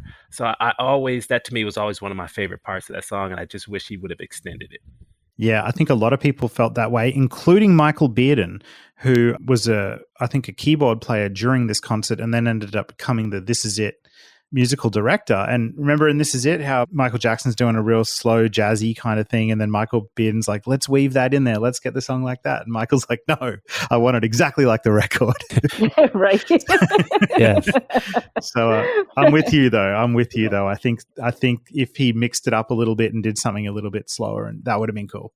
Yeah, definitely. Well, I think Sean hit the nail on the head, really.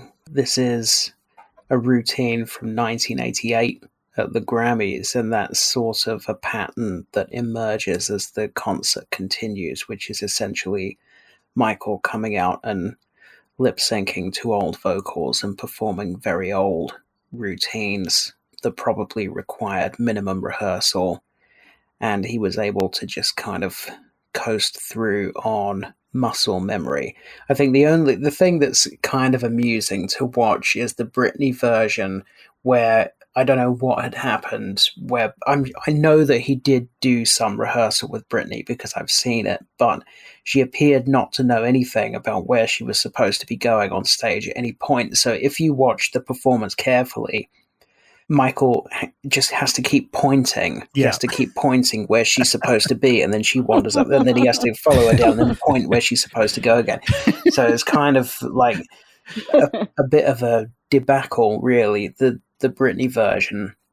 But yeah, I mean, ultimately it's sort of like, who cares? It's just Michael lip syncing to a 15-year-old routine. I agree. It would have been better if he'd done something different with it, and it would have been better if he'd sung it live. And I would have totally preferred it if he'd sat on a stool and sung it than if he was running all over the stage lip syncing it, Yes. So, it's kind of a missed opportunity. There's a little anecdote in Frank Cassio's book that talks about Britney Spears being absolutely just anxious. Like, she was apparently panicking backstage before the concert and was really worried about not being able to live up to Michael's greatness on stage with him. So all she had to do was walk. Yeah. The right spot. Yeah, but if you're standing next to Michael Jackson, someone you've idolized for that long, and all you have to do is walk, you can freeze if you want. Listen, I wouldn't have been able to do it, so I understand. Yeah. But speaking on the way you make me feel in terms of the song itself and the performance itself, loved it. Again, the first time I'd seen it performed live, that slowed down section at the start was fantastic. The dancing behind the curtain, iconic Michael Jackson poses. And again, my naivety, I was convinced it was all sung live, but clearly it wasn't. I think the parts at the end were, and the dancing was minimal at the end. But again, I hadn't been aware of the full routine up to that point. I was only 16 years old and just really starting to get into the heavy fandom. But yeah, I loved it as an opener. And yeah, the one thing I couldn't work out is when they threw from Chris Tucker to the performance, how that curtain just magically appeared. There's a lot of that going on. There's magical appearing and disappearing microphones during Billie Jean. Yes. Cutting from between his those hand two as well. is always going to be a challenge. All right. So the way you make me feel, great. Got things started off really well. I remember there was an interlude straight after that that was all about Michael's dancing. You've got the narrator talking about Michael being inspired by Fred Astaire and James Brown, and there's all this footage from him as a kid dancing all the way through to Smooth Criminal, and just really, really, really, really well edited interlude that totally just made me wide-eyed on that living room floor thinking, who is this incredible god of entertainment that I'm watching? Beat It came on straight after that. And notable difference to any other Beat It performance that had happened before was Michael was not in a red jacket, which was a big deal because Beat It kind of equals red jacket for coolness anyway. And I thought it was cool, like a cool little change up to the costuming. I thought the black jacket was really cool. It made him, look a little bit older, a little bit more modern. And the strings behind it, I remember listening to that and thinking, wow, that sounds completely just another level with all that orchestration going on behind the music. A lot more dancers on stage than in other Beat It productions where he might have only had sort of 4 or 5, 6 dancers on stage.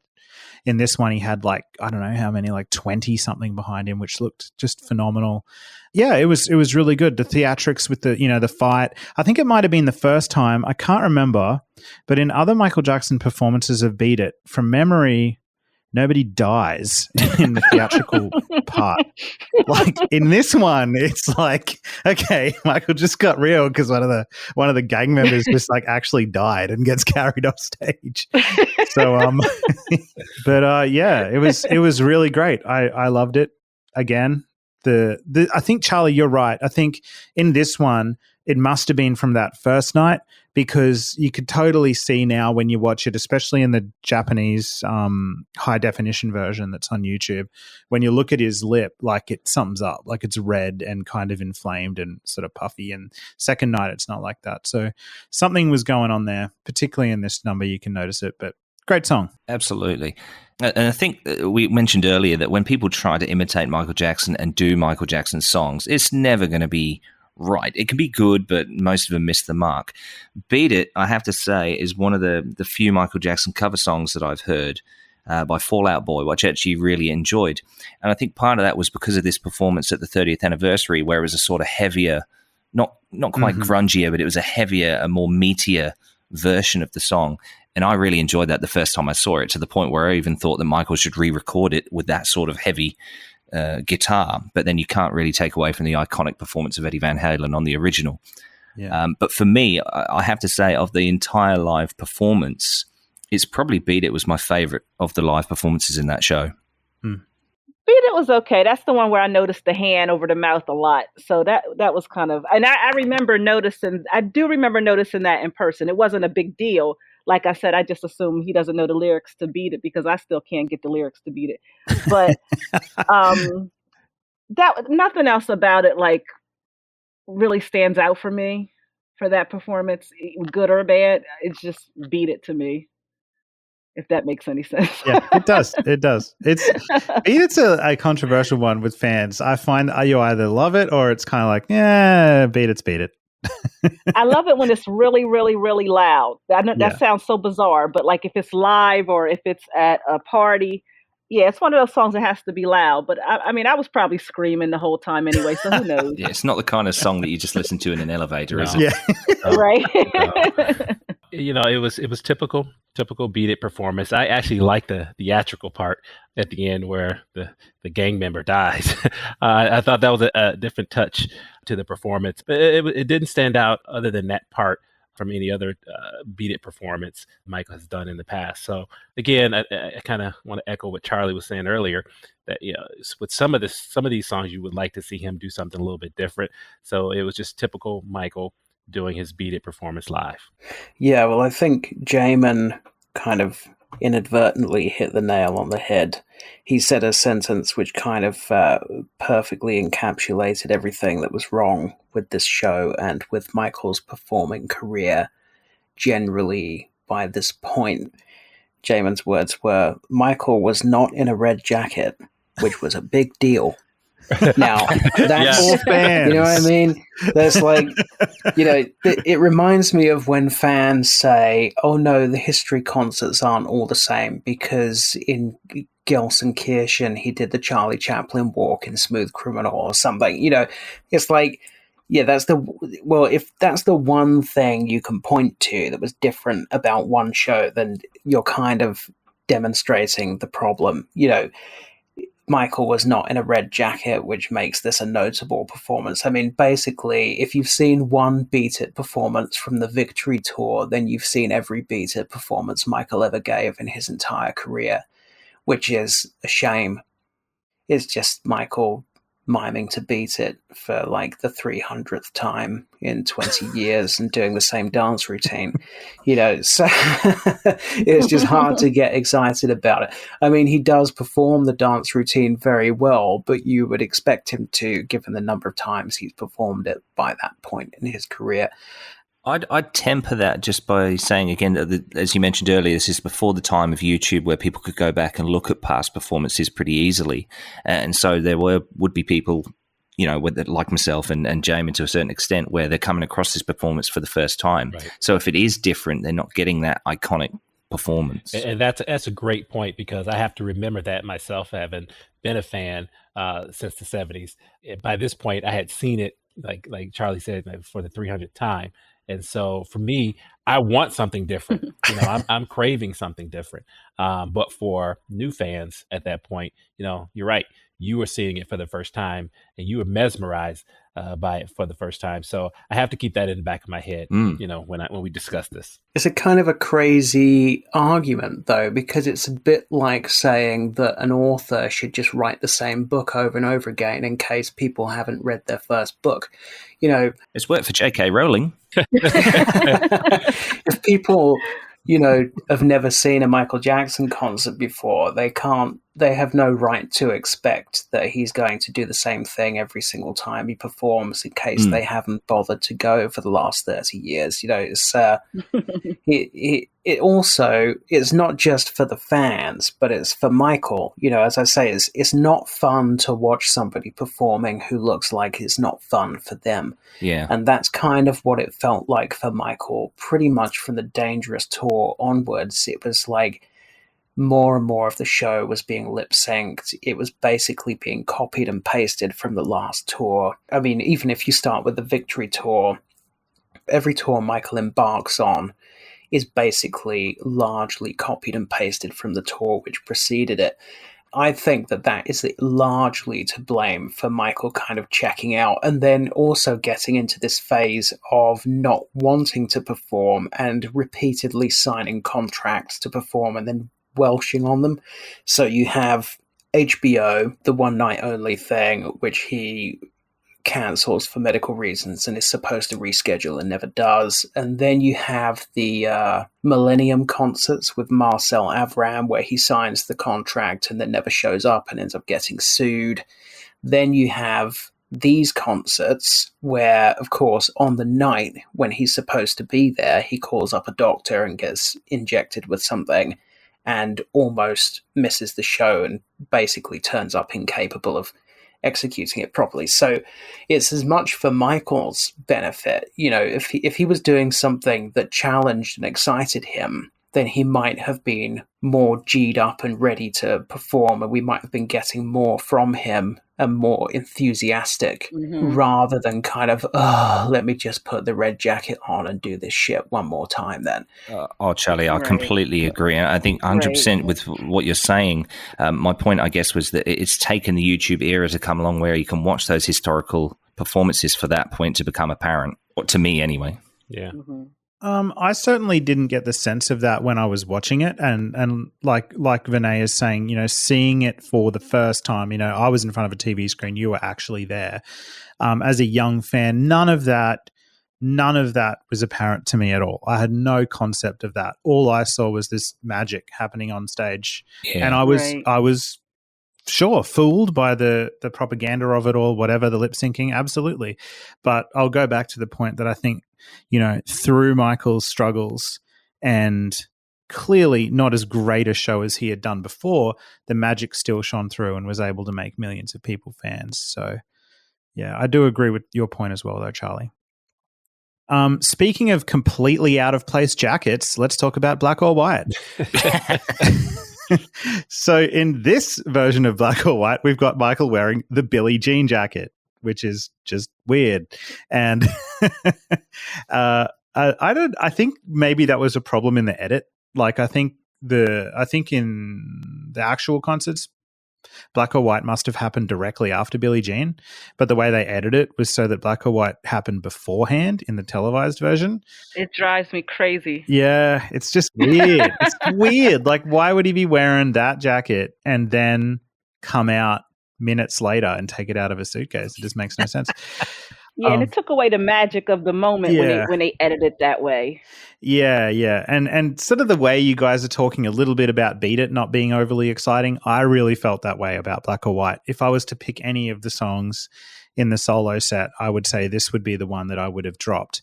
I think probably the way that Michael went into it thinking with David Gest was, let's choose like what are the 4 or 5 biggest bangers of my career, like number one hits.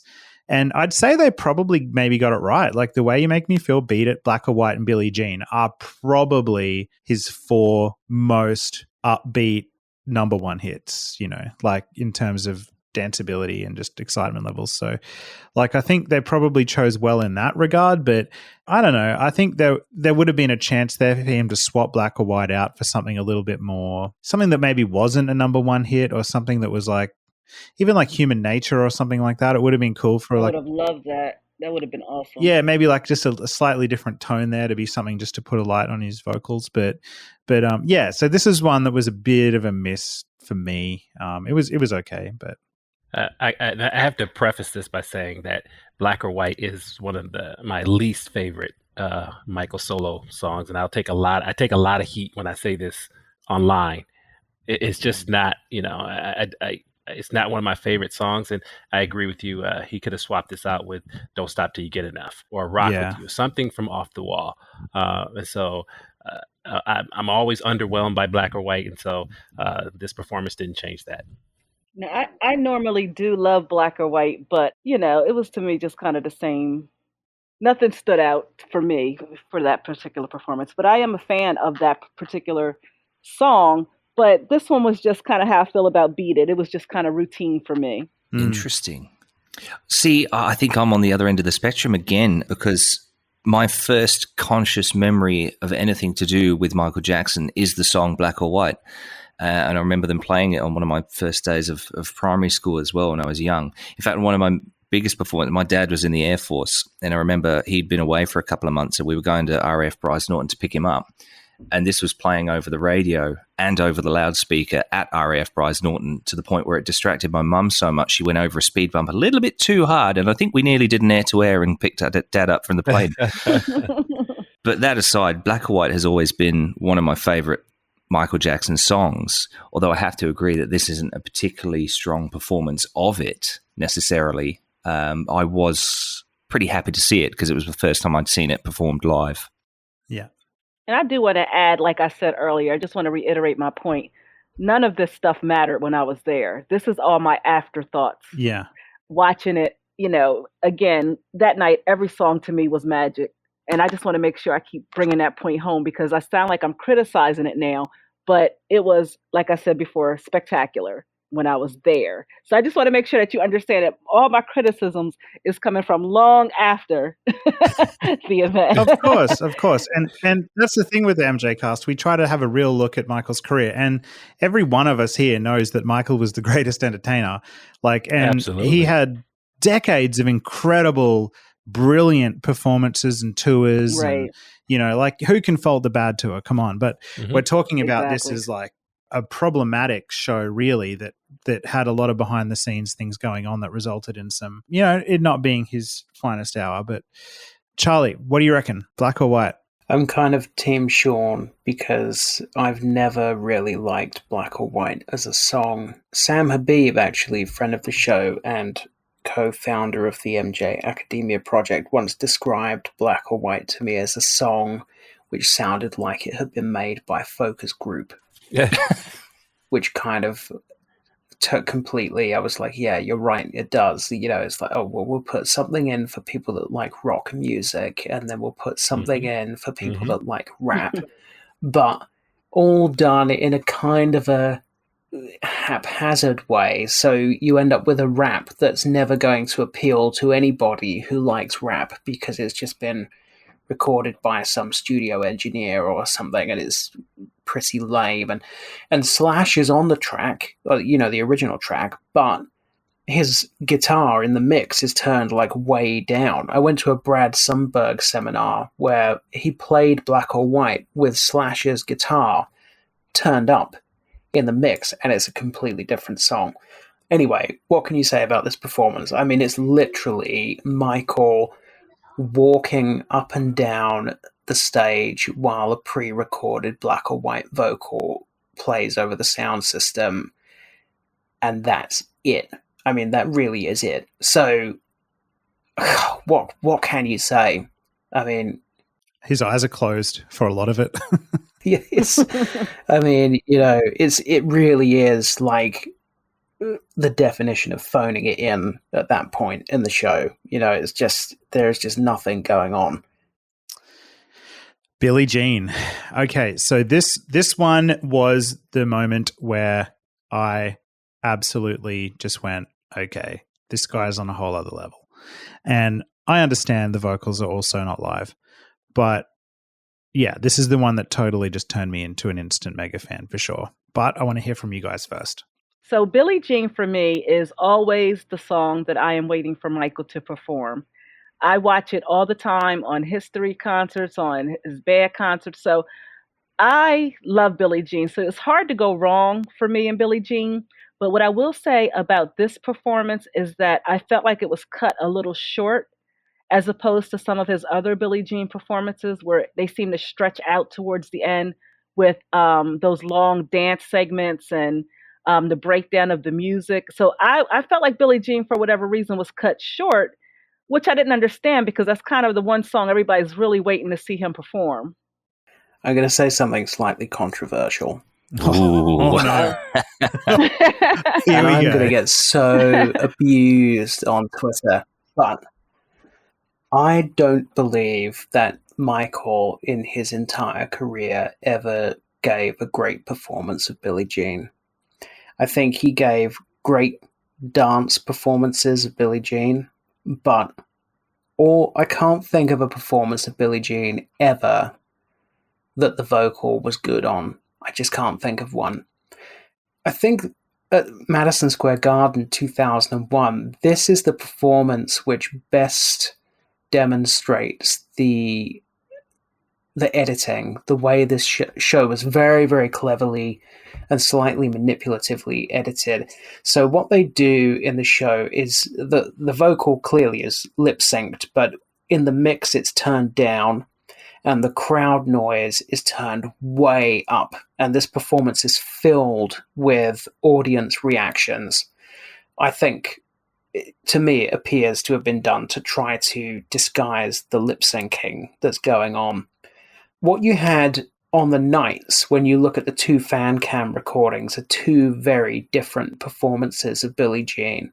The first night, Michael was absolutely on his arse, and he actually couldn't execute the moonwalk. If you watch the amateur footage, the fan cam footage, he manages 2 or 3 steps of the moonwalk at the crucial point in the song, and his legs give out. He can't go any further. By the second night, he was much stronger. Second night's dance performance was much better. The editing, whilst I can see the way that they've edited the performance to try to make it appear more live and so on, I've always been flummoxed by the editing of the dance breakdown at the end, because they've just used all the worst bits of both nights, essentially, it's just rubbish. You know, you've got obviously the clumsy editing where the microphone is in his hand and then it disappears and then it comes back again, where they've stitched it together from 2 nights. But on the second night, he moonwalked on the spot and did a long moonwalk in the dance breakdown at the end. Why did they not use that? God knows. He also beatboxes. Yeah, it's just such a better performance the second night. And what they actually included was that even when you look at the footage that they included from the first night, he did some interesting stuff that first night. He did a bit of like old-fashioned like pop rock type stuff, and they just cut away from it to like crazy people in the audience waving Liverpool scarves or something. And you're just going, why would you do that? Guy. Yeah. I know the guy you're talking about. Then when they cut away from Michael when he's doing interesting dance moves, but then they cut back when he's sort of dithering about looking like he can't think of anything to do. And it's just such a pig's ear, the edit of that dance section at the end. I don't know what they were doing. They should have just taken the dance section from the end of the second night and used that.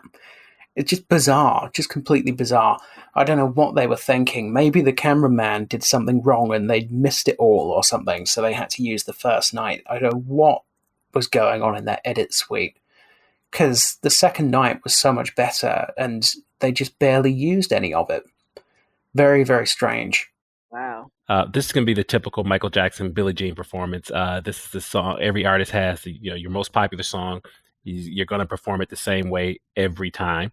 And so I didn't have as much of an issue with it, other than, I prefer to hear Michael sing. And so when I don't hear Michael sing, that's always a disappointment. But, to Renee's point, watching it that night, I absolutely loved it. And so it's always always good to see him, performing Billie Jean, that routine in that way. So the only drawback was, again, he was not singing the actual vocals.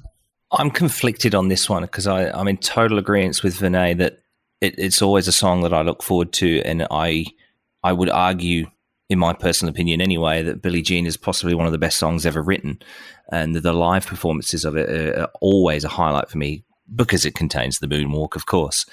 So I really enjoyed it from the point of view of this is an up-to-date version of Michael doing the moonwalk. The moonwalk looks pretty good, looks pretty smooth when he's doing it. But I don't particularly like slow versions of Billie Jean. Now, I like the upbeat where it's moving, where it makes you want to move. And the history tour as well. For me, it's a slower version of Billie Jean that I don't particularly like. I still like the song, don't get me wrong. I still make the argument that it's the greatest song ever written. But for me, Billie Jean has always been a song that's supposed to make you get up and dance like Michael Jackson. And to that point, you want it to be a relatively fast pace. But then you also have to temper that by going, well, Michael's 43 years of age at the point of this show. So can he really keep up with that?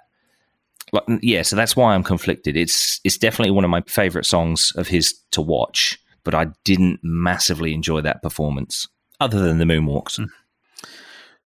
Right. So for me, this totally sold me and sent me into the stratosphere as mega fan for life, this song. And I own it. It's lip synced. I get it. It's not perfect. But again, 15-year-old me didn't know any of that. I thought it was live singing. I thought it was all real. But the theatrics of it, the absolutely iconic costume, the clicking his fingers and the light comes on the stage. Love it. Oh, love that bit. Incredible theatrics going on. And then once you get, the thing that sold me really was the dance sequence. Even though it was all from the first night, there's still some killer moves going on in there. Like that side glide he does is, I will stand by the fact that's the best of that particular move. That's the best time he ever did it in his career. Yeah. He's just like floating across that stage. I think that is really, really good. And I don't know, just for me, it just totally sent me into mega fandom forever. I can't explain why. I know it's got its massive faults compared to other Billie Jean performances from the 80s. I think I was the same as you at the time in that it was, for me, it was mesmerizing. But I think the other thing was that recently, before that performance, I'd only recently got the first Michael Jackson DVDs where I'd seen the Motown performance for the first time. So I recognized what was coming up in terms of the routine. Yeah. But because it was a slower version and a more, dated version of the performance, I didn't quite enjoy it as much. But at the time, I still thought it was mesmerizing. I still thought this guy was magic, Right. Yeah. See, I'd never had that. I'd never seen the Motown 25 performance. I'd never seen any other Billie Jean. This was my first exposure to Billie Jean. I didn't even have an idea of what a Billie Jean performance should look like. Oh, wow. This was it. Like the first time ever seeing it. So that's awesome though. Wow. And to me, I spent years trying to track down footage of this. Because like you guys said earlier, there was no YouTube. I had to find it on a VHS tape as well. Unlike Charlie, I didn't know there were fan sites you could buy Michael videos from. So I knew this one guy on the other side of my city, and he caught like a train for like 2 hours to deliver me this VHS Oh, tape. wow. I think it was, I don't know how many years, 1 or 2 years later after it aired, but I finally got my hands on it again. There was a whole period of time after it aired that I was desperate to watch it again because I didn't videotape it when it was on. It was, that really sold me, that performance, big time. And that's the beauty of that performance. Even going back to Motown 25, it stayed the same. And the point of it is, even 20, 30 years later, when he's performing it, it'll hook you. It'll hook new fans. It'll capture old fans like myself and say, you know what, this is why I love Michael Jackson. So that's the beauty of Billie Jean, and the same performance that Michael gave year after year when he sang the song or when he performed the song. There is a flip side to that, though, which is, we know from multiple interviews that Michael gave that he was sick of performing it that way. Yeah. Which kind of comes back to what I was saying earlier. He gave at least 2 interviews over the years where he said, my favorite song to perform is Billie Jean, but when I get to perform it the way I want to perform it rather than the way that the fans want me to perform it. So I wish that he would have just thrown off those chains and done something that was going to engage and excite him rather than putting himself through the misery of doing the same thing over and over and over and over again because he thought that the fans would be upset if he didn't. It was kind of like a trap that he set for himself by making that first performance so iconic, was that he couldn't escape it. But I will tell you, though, as a fan, again, from the 70s, I wish if there was one thing I could tell Michael, I would have told him, listen, I don't ever need to see you dance again. I just want to see you stand in front of a microphone and just sing. And Charlie, you said it earlier, just sit on a stool and sing. That's what I was always wanting to have that from Michael. And unfortunately, we'll never get it. But I think he needed to understand that he had fans out there who only wanted to see his presence and to hear his voice. And we didn't need all of the theatrics. We didn't need the dancing. I just wanted to see him. I just wanted to hear him. Actually, that's an interesting point also that David Gest makes either in his book or in the documentary. He talks about his sort of growing irritation with Michael coming up with all these crazy, huge spectacles that he wanted to be happening in this show, which might be part of why he got cheesed off with David Gest and was trying to bring Suzanne de Passe back. But David Gest, he says, either in the film or in the book, that basically Michael was coming up with all these crazy theatrical ideas which would have completely blown the budget. So it was almost like Michael was, as we saw with the history tour and as we would see with This Is It and so on, kind of almost trying to create a spectacle other than himself. Like he was worried that he couldn't live up to the hype anymore. And David Gest was the one that reined him in and said, no, we're not spending the money that's going to be required to do all that stuff, and you're going to have to bring it back to basics. It's almost weird in a way that you're looking at this show and this is the Michael Jackson version of being back to basics, right? Compared to any other artist, right? Yeah, all really good points.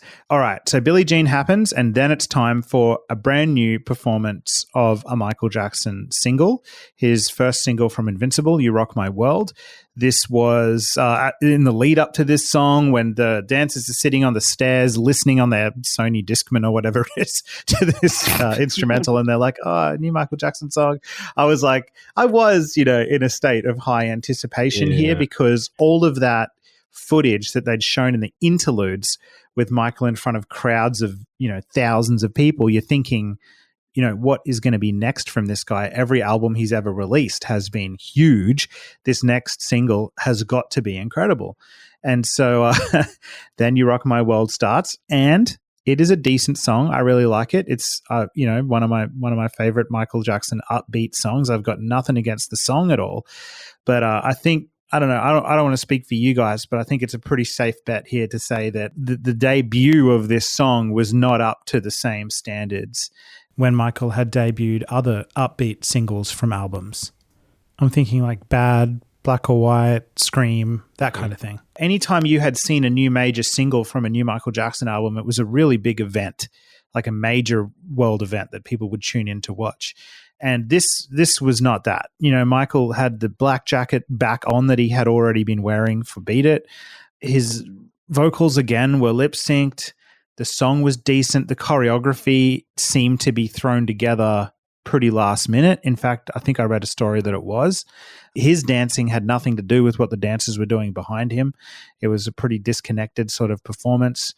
There was some recycled sort of old moves from Smooth Criminal in there at the end. I think he was doing the Fred Astaire bandwagon sort of walk that happens in that towards the end. Mm-hmm. The live vocals at the end of it, when they kick in, are actually fairly okay, I thought. But the performance itself just, left me, even 15-year-old me, which was really excited for Michael Jackson. I remember being way more excited for all the songs that had come before it than You Rock My World. Yeah, it really fell flat for me as well. It's just not a song that you perform live in that setting. And so I agree with you that it just didn't go over well. It wasn't a good performance at all. I think it's sort of, in a way, it depends on your outlook. I mean, we've got nothing to compare it to when it comes to live performances of You Rock My World. So you could turn around and say it's the best performance of that song he ever did. But, that's true. That is very true. Point well taken. You could also turn it around and say it's the worst performance he's ever did. But look, I think, yeah, that intro where they're standing on the stairs, where they're Discman or Walkman or whatever it is, I've seen lumps of cheddar that were less cheesy than that. That was pretty bad. Michael's new song. Do you guys want to hear nice. Yeah, that's the bit that got me, the one going, yeah, that's nice. Oh, my God.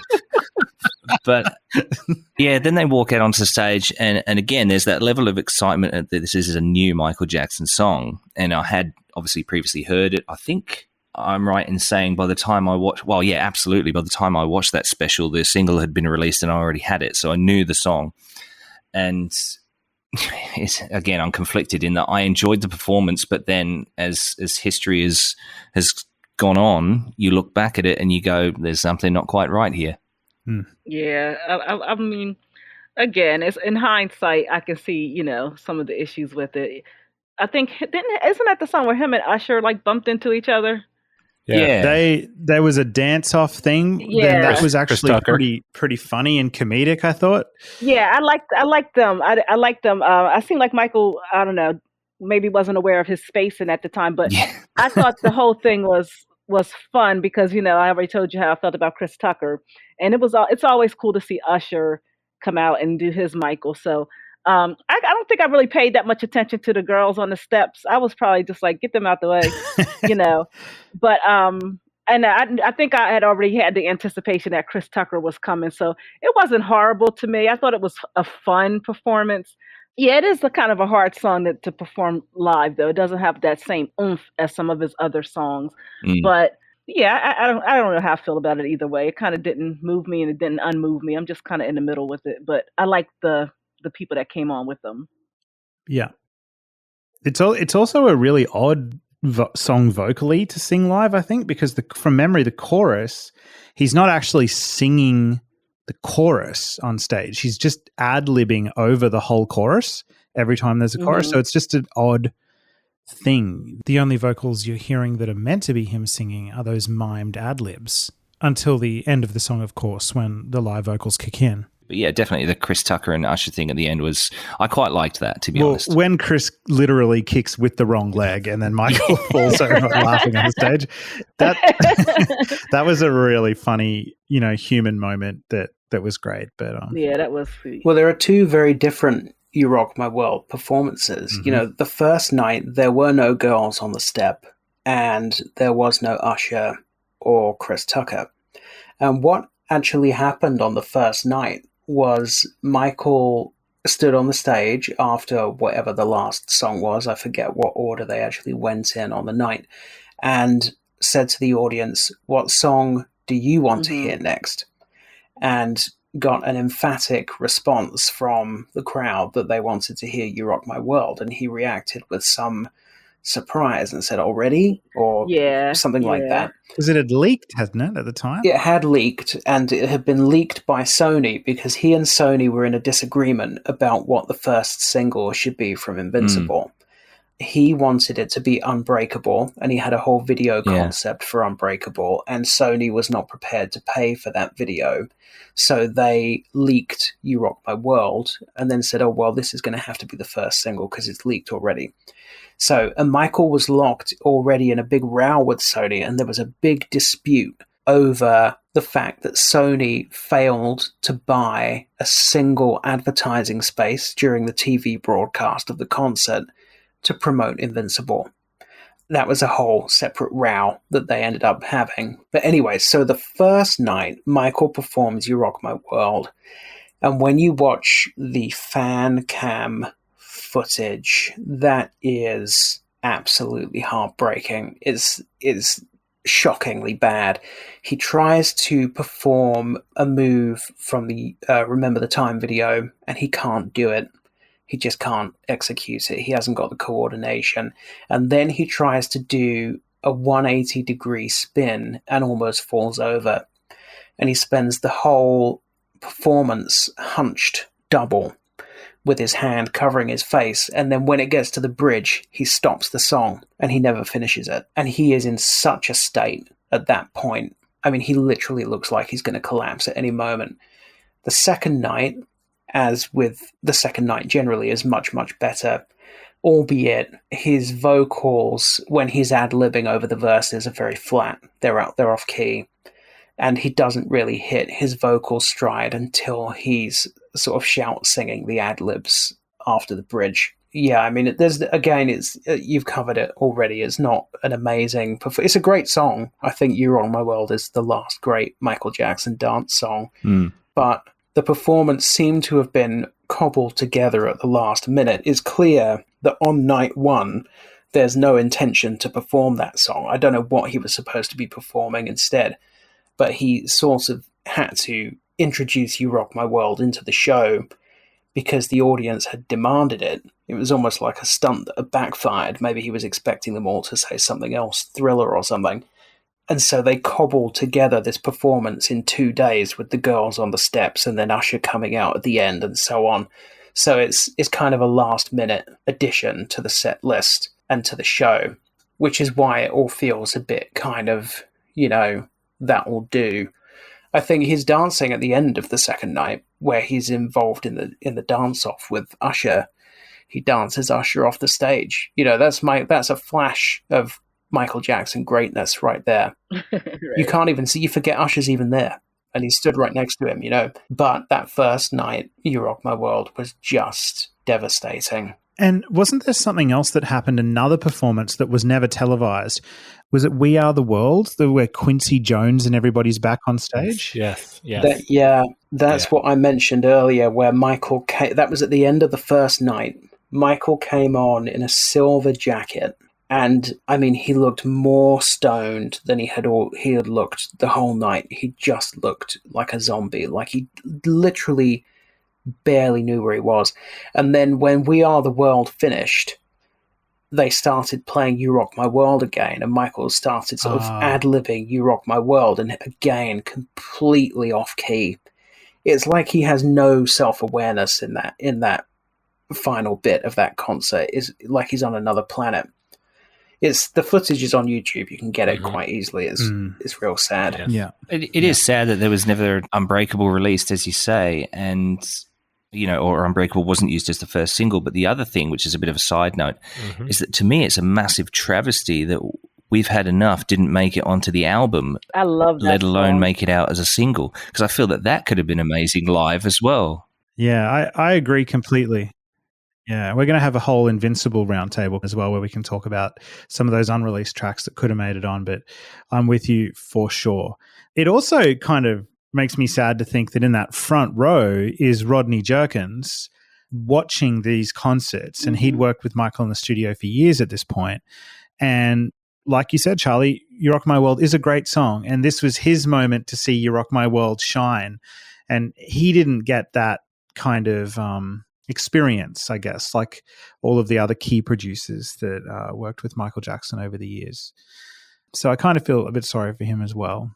Okay, so the show's finish, and we know that back in Camp Jackson, things were not all roses. People in the Jackson family were very concerned about Michael's health and well-being. And what happened was the family actually had a meeting at Havenhurst very soon after 9/11, which we'll get to shortly. And they had a meeting about Michael's dependency problems. They noted that he had intentionally been in a different hotel dressing room. He spent little time with the family during preparations and rehearsal. People from Michael's camp were telling Jermaine that Michael wanted distance from his family. And Jermaine said in his book that his family, really their job was not to be employed as yes men like some of the other people around him, and that they needed to stand in and do something for Michael. And the result of that meeting at Havenhurst was planning an intervention. And so we know that an intervention for Michael was carried out some months later, where Catherine, Jackie, Tito, Randy, Janet, Reby, and LaToya all went to Neverland with a doctor to carry out the intervention. Even one of the brothers literally jumped over the security gate because they weren't being allowed in, and they found Michael and had a confrontation with him about his state during the 30th anniversary concert. So we know that, this triggered more family intervention and help that would continue on the way through to 2009. I guess the 30th anniversary concerts, really, the legacy of them is that yes, they were very successful, and I think they, after the editing when it was released, I think it aired 13th of November 2001. It was the highest rated non-charity musical special in TV history. And it cleared something like $20 million of profit for Michael and David Gest after the syndication of the shows around the world. So its legacy is twofold. It really was very, very successful and created a lot of new young fans like myself. But its legacy also is that it kind of foreshadows the same thing that happened in 2009 could have easily happened, I think, in 2001. Mm-hmm. Which is a sad thing to think about. And then, as we know, just some hours after the September 10th concert, very sadly, the terrorist attack in New York City took place, in which the Twin Towers, the World Trade Center, was brought down. And then you have another kind of infamous story about Michael fleeing New York City to get out of there. Let's just cast our minds back to that, to that. I mean, Vinay, you were there I'm assuming you were there. You would have still been in New York. You would have woken up in New York City after that second concert. Walk us through your experience. No, I actually was fortunate enough that I was living in Delaware at the time, which is a 2.5 Greyhound bus ride away. Mm-hmm. So that second night, for that second concert, my cousin had came from Delaware and met me in New York, and we attended that concert together. And we kind of camped out outside thinking we would catch Michael leaving, and it never happened. So we end up actually getting on a train about 2:30 in the morning. Mm-hmm. So I actually got home close to 5 in the morning, back to my home state. And I went to bed, and then my phone would just not stop ringing, like around 8 something. And I was like, I'm not answering the phone because everybody knows that I just came back from seeing Michael. They know it's 8 o'clock in the morning. They know I'm not up. So I just kept letting it ring, but it was it was crazy. Like, nobody calls me that many times in the morning. And so I finally answered the phone, and it was my sister saying, did you make it back? And I was like, yeah, I'm trying to go to sleep. And she was like, we're under attack. New York was just attacked. And I got up and turned on the TV, and I just could not believe, we had been there that entire week. It was so many fun activities going on. It was like Michael parties, and just for that to be the end of such a fantastic week, being with Michael fans from all over the world. I mean, all over, hanging out on the red carpet at MTV, going to the fan events, going to the fan parties, all the, stalking out and hoping to see Michael and looking for Michael and seeing the 2 shows. And then for it to all end in such a tragic way, it was so hurtful. But I had friends that were stuck there for weeks because they grounded all the flights. People couldn't, especially, get back overseas, So I had friends that were staying in hotels and sleeping on hotel lobbies and just really had no place to go for 1 to 2 weeks. It was horrible. Well, Vinay, it's great to hear that you managed to get out before anything bad happened. When it comes to 9/11, I'm particularly interested in the personal side of things happening. Obviously, we all know the main events of what happened and the planes and the towers coming down, and obviously the devastation around that day. So the fact that you got home and away from it is just amazing, and I'm so happy that you did. And to hear your phone blowing up. See, my experience, obviously I wasn't in the country at the time. I was living in the UK, but all this unfolded for us around lunchtime. So we knew something was up when we were at school. And my biggest memory from the day, from my own personal point of view, was looking up at the sky and seeing all the contrails of the aircraft that go out to the Americas, doing big 180s in the sky and returning back to London or Northern Europe.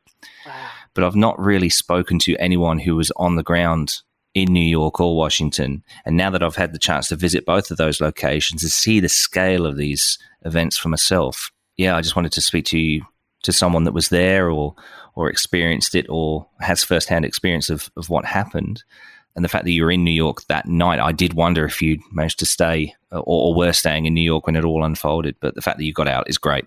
Yeah, I was saved. It was a 3 hour difference from the time that I got home to the time that the first plane hit. Like if we would have waited to catch the next train, we would have been stuck there. Yeah. Wow. So it's crazy. And Sean, if you don't mind my asking, what was your experience of that day? Well, I was a ninth grade English teacher. And so once we got word that the first plane had hit the World Trade Center, we had TVs in the room and we turned on the TVs, and that's what we did for the rest of the day. And so it's interesting to hear Renee's account of what happened with her, because like I said earlier, I was very tempted to go to those shows and would have been stuck there as well. And so for me, though, it was a teachable moment as an educator for my students. Even my students today, they still talk about being in my classroom and what we did that day, trying to process that whole those events of that day. Just a quick question for Vinay, because I know that I've heard stories previously that in the aftermath of the attacks, Michael was able to track down some of the fans who were stuck there after the shows and did help them out by paying bills and stuff. So I just wondered whether any of your friends who were stuck in the city were the beneficiaries of Michael's help. I do think that my friend Beatrice from Spain was one of the people who Michael provided some sort of bus for everybody to get out of the city. At least that's what the story I think she said. And I believe she was one of the people that were on that bus. But I don't know that to be 100%. Like, I don't want to quote her because I don't remember the story exactly, but I think she was one of the people who were able to get on the bus that Michael arranged for his fans to get out of the city. When I think back on that, sometimes I think about how Michael's career sort of became linked to what was going on with 9/11. I mean, it touched so many people's lives, but then, of course, he was meant to be promoting and releasing Invincible straight after this. And, of course, Invincible did come out and all of that. I'm sure its, success was sort of impacted by 9/11 to some degree, but then he, of course, arranged benefit concerts himself. The United We Stand concert in Washington, which included a performance of the song What More Can I Give? It's interesting to think what the Invincible era could have been like had that not happened, or whether it would have been very different at all. I don't know. Michael certainly wasn't in the best state of mind. I think definitely if Sony had not sabotaged the What More Can I Give single that Michael wanted to put out. It's a great song. What More Can I Give, I believe, started out as it was originally written in the 90s, and I think it was called Heal LA or something like that. Yep. And Michael repurposed it. Well, it sounded like he was going to repurpose it in 99 for the MJ and Friends thing, because the banners at the concert said, What More Can I Give on them? And then that didn't come to fruition. And then he wanted to repurpose it for 9/11.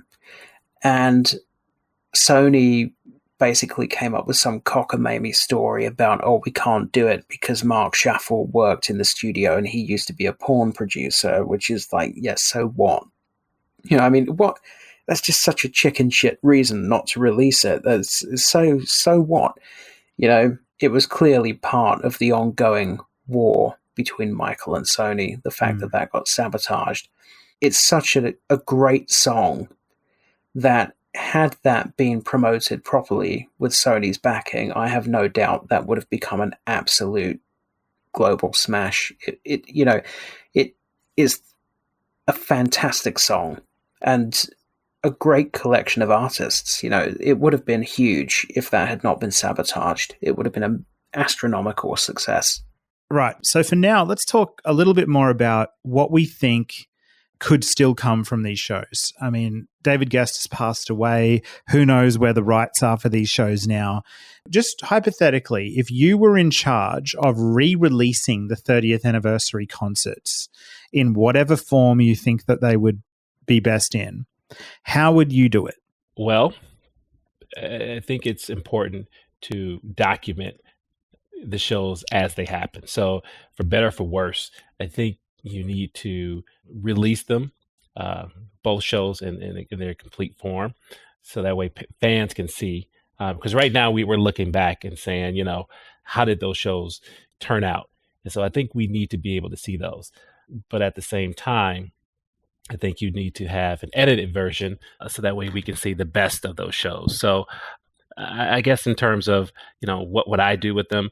You just put them out there for the fans to see, for better or for worse. Mm-hmm. I personally would have them, if we were going to re-release it, I'd have them having the songs in chronological order. Like, if, for example, you don't see the Dangerous Concert Bucharest tour starting with Man in the Mirror and Michael rocket packing out of the stadium and then followed by Jam. That would be confusing. Yeah, wouldn't it? And we've got that in a way with the lineup that we've got. And those solo performances, for better for worse, if they're in a chronological order, it's going to take away some of the nitpicking, if you like, as saying, oh, that's wrong, that's in a different place. Obviously, with time, hopefully there'd be some sort of upscaling in terms of quality of the videos themselves, high definition, and I think be selective on which of the tribute acts you actually put in that program. I think a 90-minute program is good enough, but I don't want to go over an old line, but who wants to hear a rap in the middle of Heal the World? I mean, come on.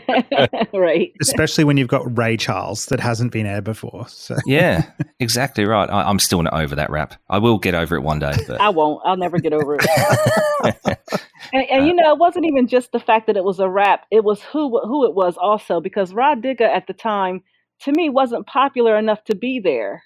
So even if you were going to make the mistake of putting a rap on it, at least put a rapper that was a little bit more well-known. It was a horrible idea to begin with, but at least pick somebody that I just don't think people were familiar with Rod Digger. I know her because I love Busta Rhymes and she's from that camp. But really, when you think about it, who really knew who she was?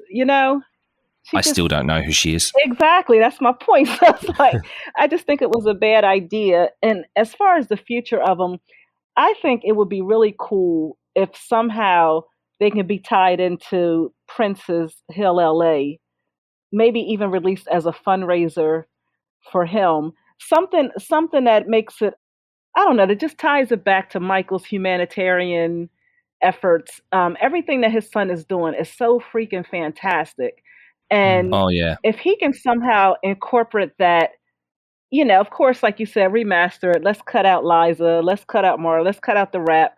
Let's get rid of all the foolishness, make it just absolutely phenomenal, and release it and let the proceeds go to Hill LA.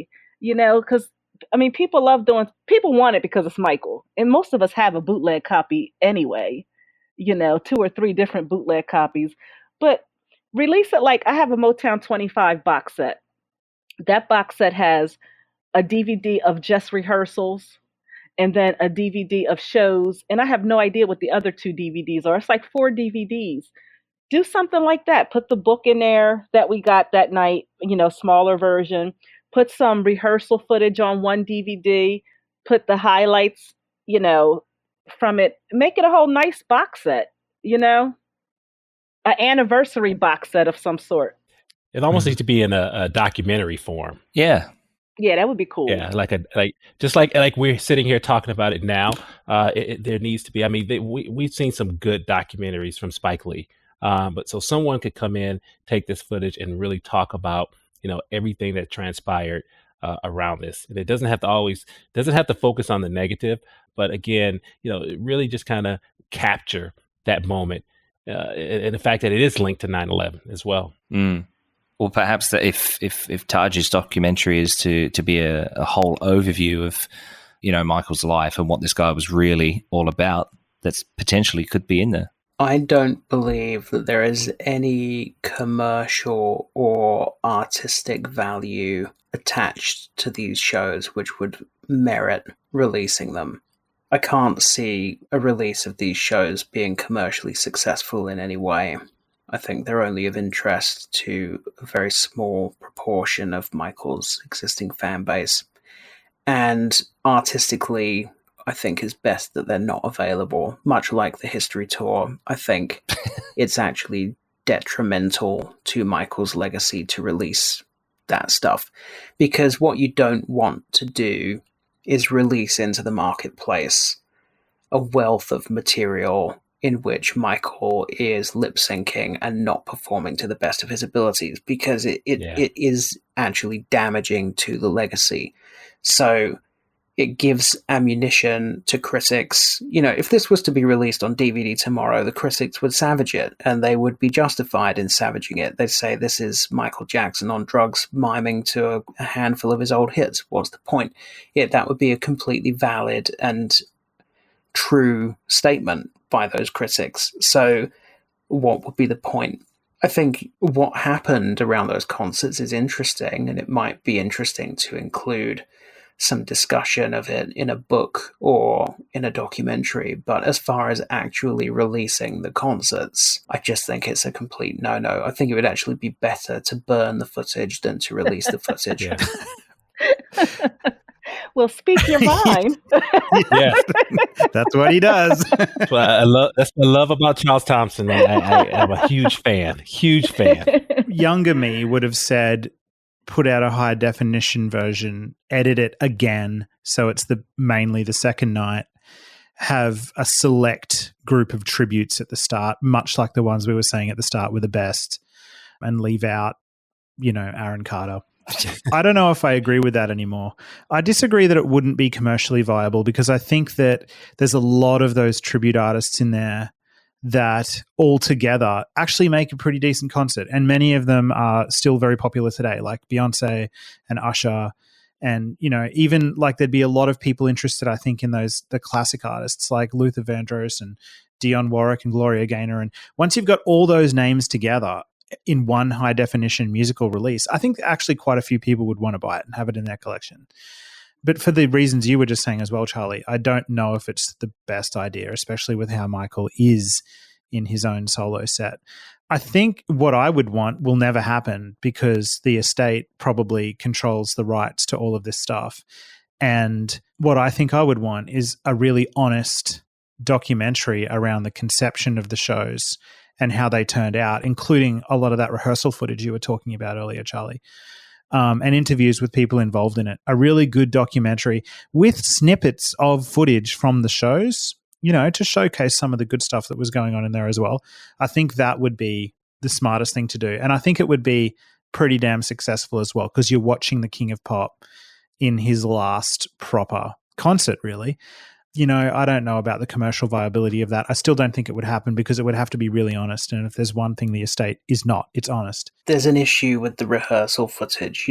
Michael is performing well, but he looks terrible. So there's a trade-off involved there. It would involve releasing a bunch of footage of Michael with tape all over his face and stuff. So whilst it's interesting to have watched, again, I'm not convinced that there would be much justification in putting it out to the wider public. I think it would invite more criticism than it's worth. Yeah, I think, Charlie, you're right in that it would invite a hell of a lot of criticism. But then we've seen how tabloid-style media behave, and if there's something to sensationalize when it comes to Michael Jackson, then they'll take any opportunity. And I think there's enough of a backstory here that if the footage exists, and if a behind-the-scenes of the build-up or the making of this show ever came out, there would be enough sensationalism around it that the hype would make it commercially viable, which is a negative. It's not really what you want. But from the fan point of view, you obviously get a look into the window of what was going on around that time. Yeah, I think I'm more interested in having the real history of it out. Like, the older I get as a Michael Jackson fan, the less I'm concerned with products coming out that only show him in a positive light, because I think his legacy is pretty much like sealed. Like he's never going to be doubted as one of the greatest entertainers that ever lived. Like what he did in the 70s and 80s and through the 90s will never be questioned. He was incredible. So I think, like, if there are honest documentaries about the real Michael Jackson, I see that as more valuable to the historical record than, something else that's just going to promote him in another propaganda sort of fashion.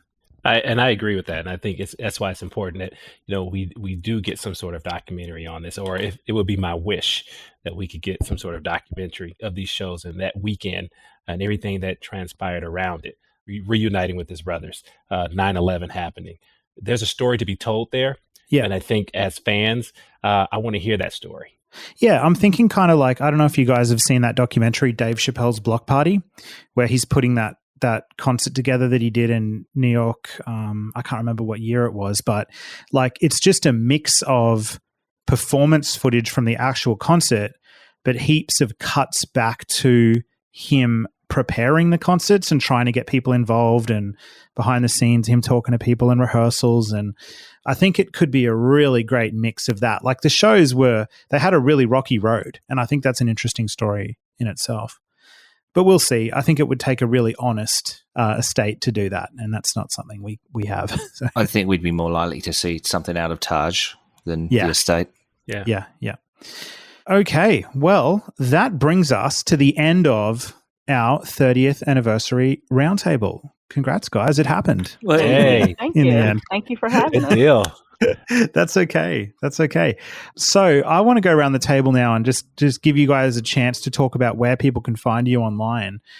Because I know, Vinay, I mean, you have dropped some nuggets of interesting stuff in our conversation about different times you had met Michael, and we obviously won't have time to dig into that now. We are going to have to get back together to have some of those stories. Absolutely. Cool. So do you just want to give listeners a bit of an idea where they can find you online if they want to interact with you? Sure. As a Michael collector, I do an item of the day every day on Instagram and Facebook. So I'm under my name, Vernay Lewis O'Neill, on Facebook. And then you can also find me on Instagram, Vernay MJJ, I believe is my name. Look, I had the account so long, I don't even know my own name. It's MissVernay.mjj. And I just pick a different item to highlight every day from my husband and my collection. And our YouTube channel is Vernay and Ryan, MJJ5 Fanatics on YouTube. And I have all of my stories on there, going to Neverland, seeing Michael for the first time, being in the courtroom, working for his 45th birthday party, and all of I have so many Michael stories on there, and we highlight our collection on there. So please go check us out and subscribe. Vernay and Ryan, MJJ5 Fanatics on YouTube. That's great. Thank you. Thank you. Carter. Twitter I only really use for discussing things to do with Michael Jackson. So that's at Charlie W. Carter. My personal account on Instagram is also at Charlie W. Carter. I do have a photography page as well on Instagram and Facebook, which does include a couple of aerial photos of Neverland in case you're interested. That's at Alpha Charlie Photos. I think that's pretty much it. I don't really do anything on Facebook Michael Jackson related other than promote the MJCast. So. Cool. And Sean? I am on Twitter. My handle is SASHACKELFORD or SA Shackleford. I am also on Facebook, and if you are looking for me on Facebook, just look for my cover photo. I'm in front of 2300 Jackson Street with my family, and we all have on Jackson's t-shirts. Nice. And I'm also the administrator for the Jackson's Music Club on Facebook, and thank God for the Jacksons, those two groups that are dedicated to the Jackson family. Very cool. And Mr. Thompson, where can people find you online? People know where I am on Twitter. I'm at CE Thompson, but that's only for kind people. So if you're upset with anything that I've said on this show, then my Twitter account is at the MJCast. Direct your complaints to there.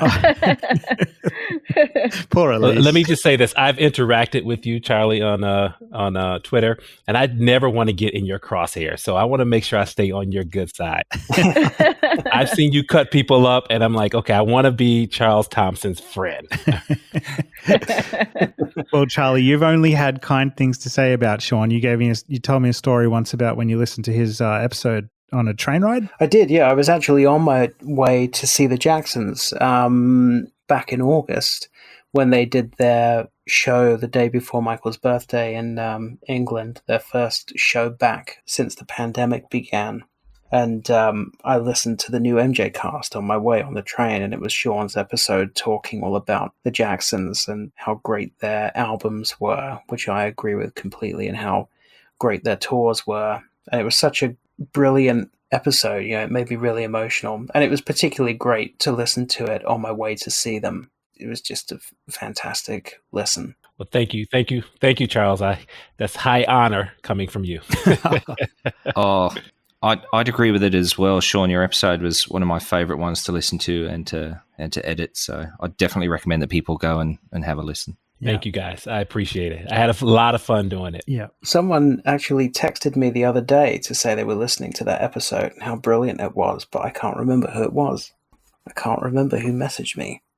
Isn't that weird when that happens? Like I'll just be sitting at home and somebody will email in from like a random country in the Middle East. Or I got an email from some guy in India yesterday who was like getting real passionate about something we said in an episode like 2 years ago. And he was, and I'm like, I can't even remember saying that. But like, wow. Yeah.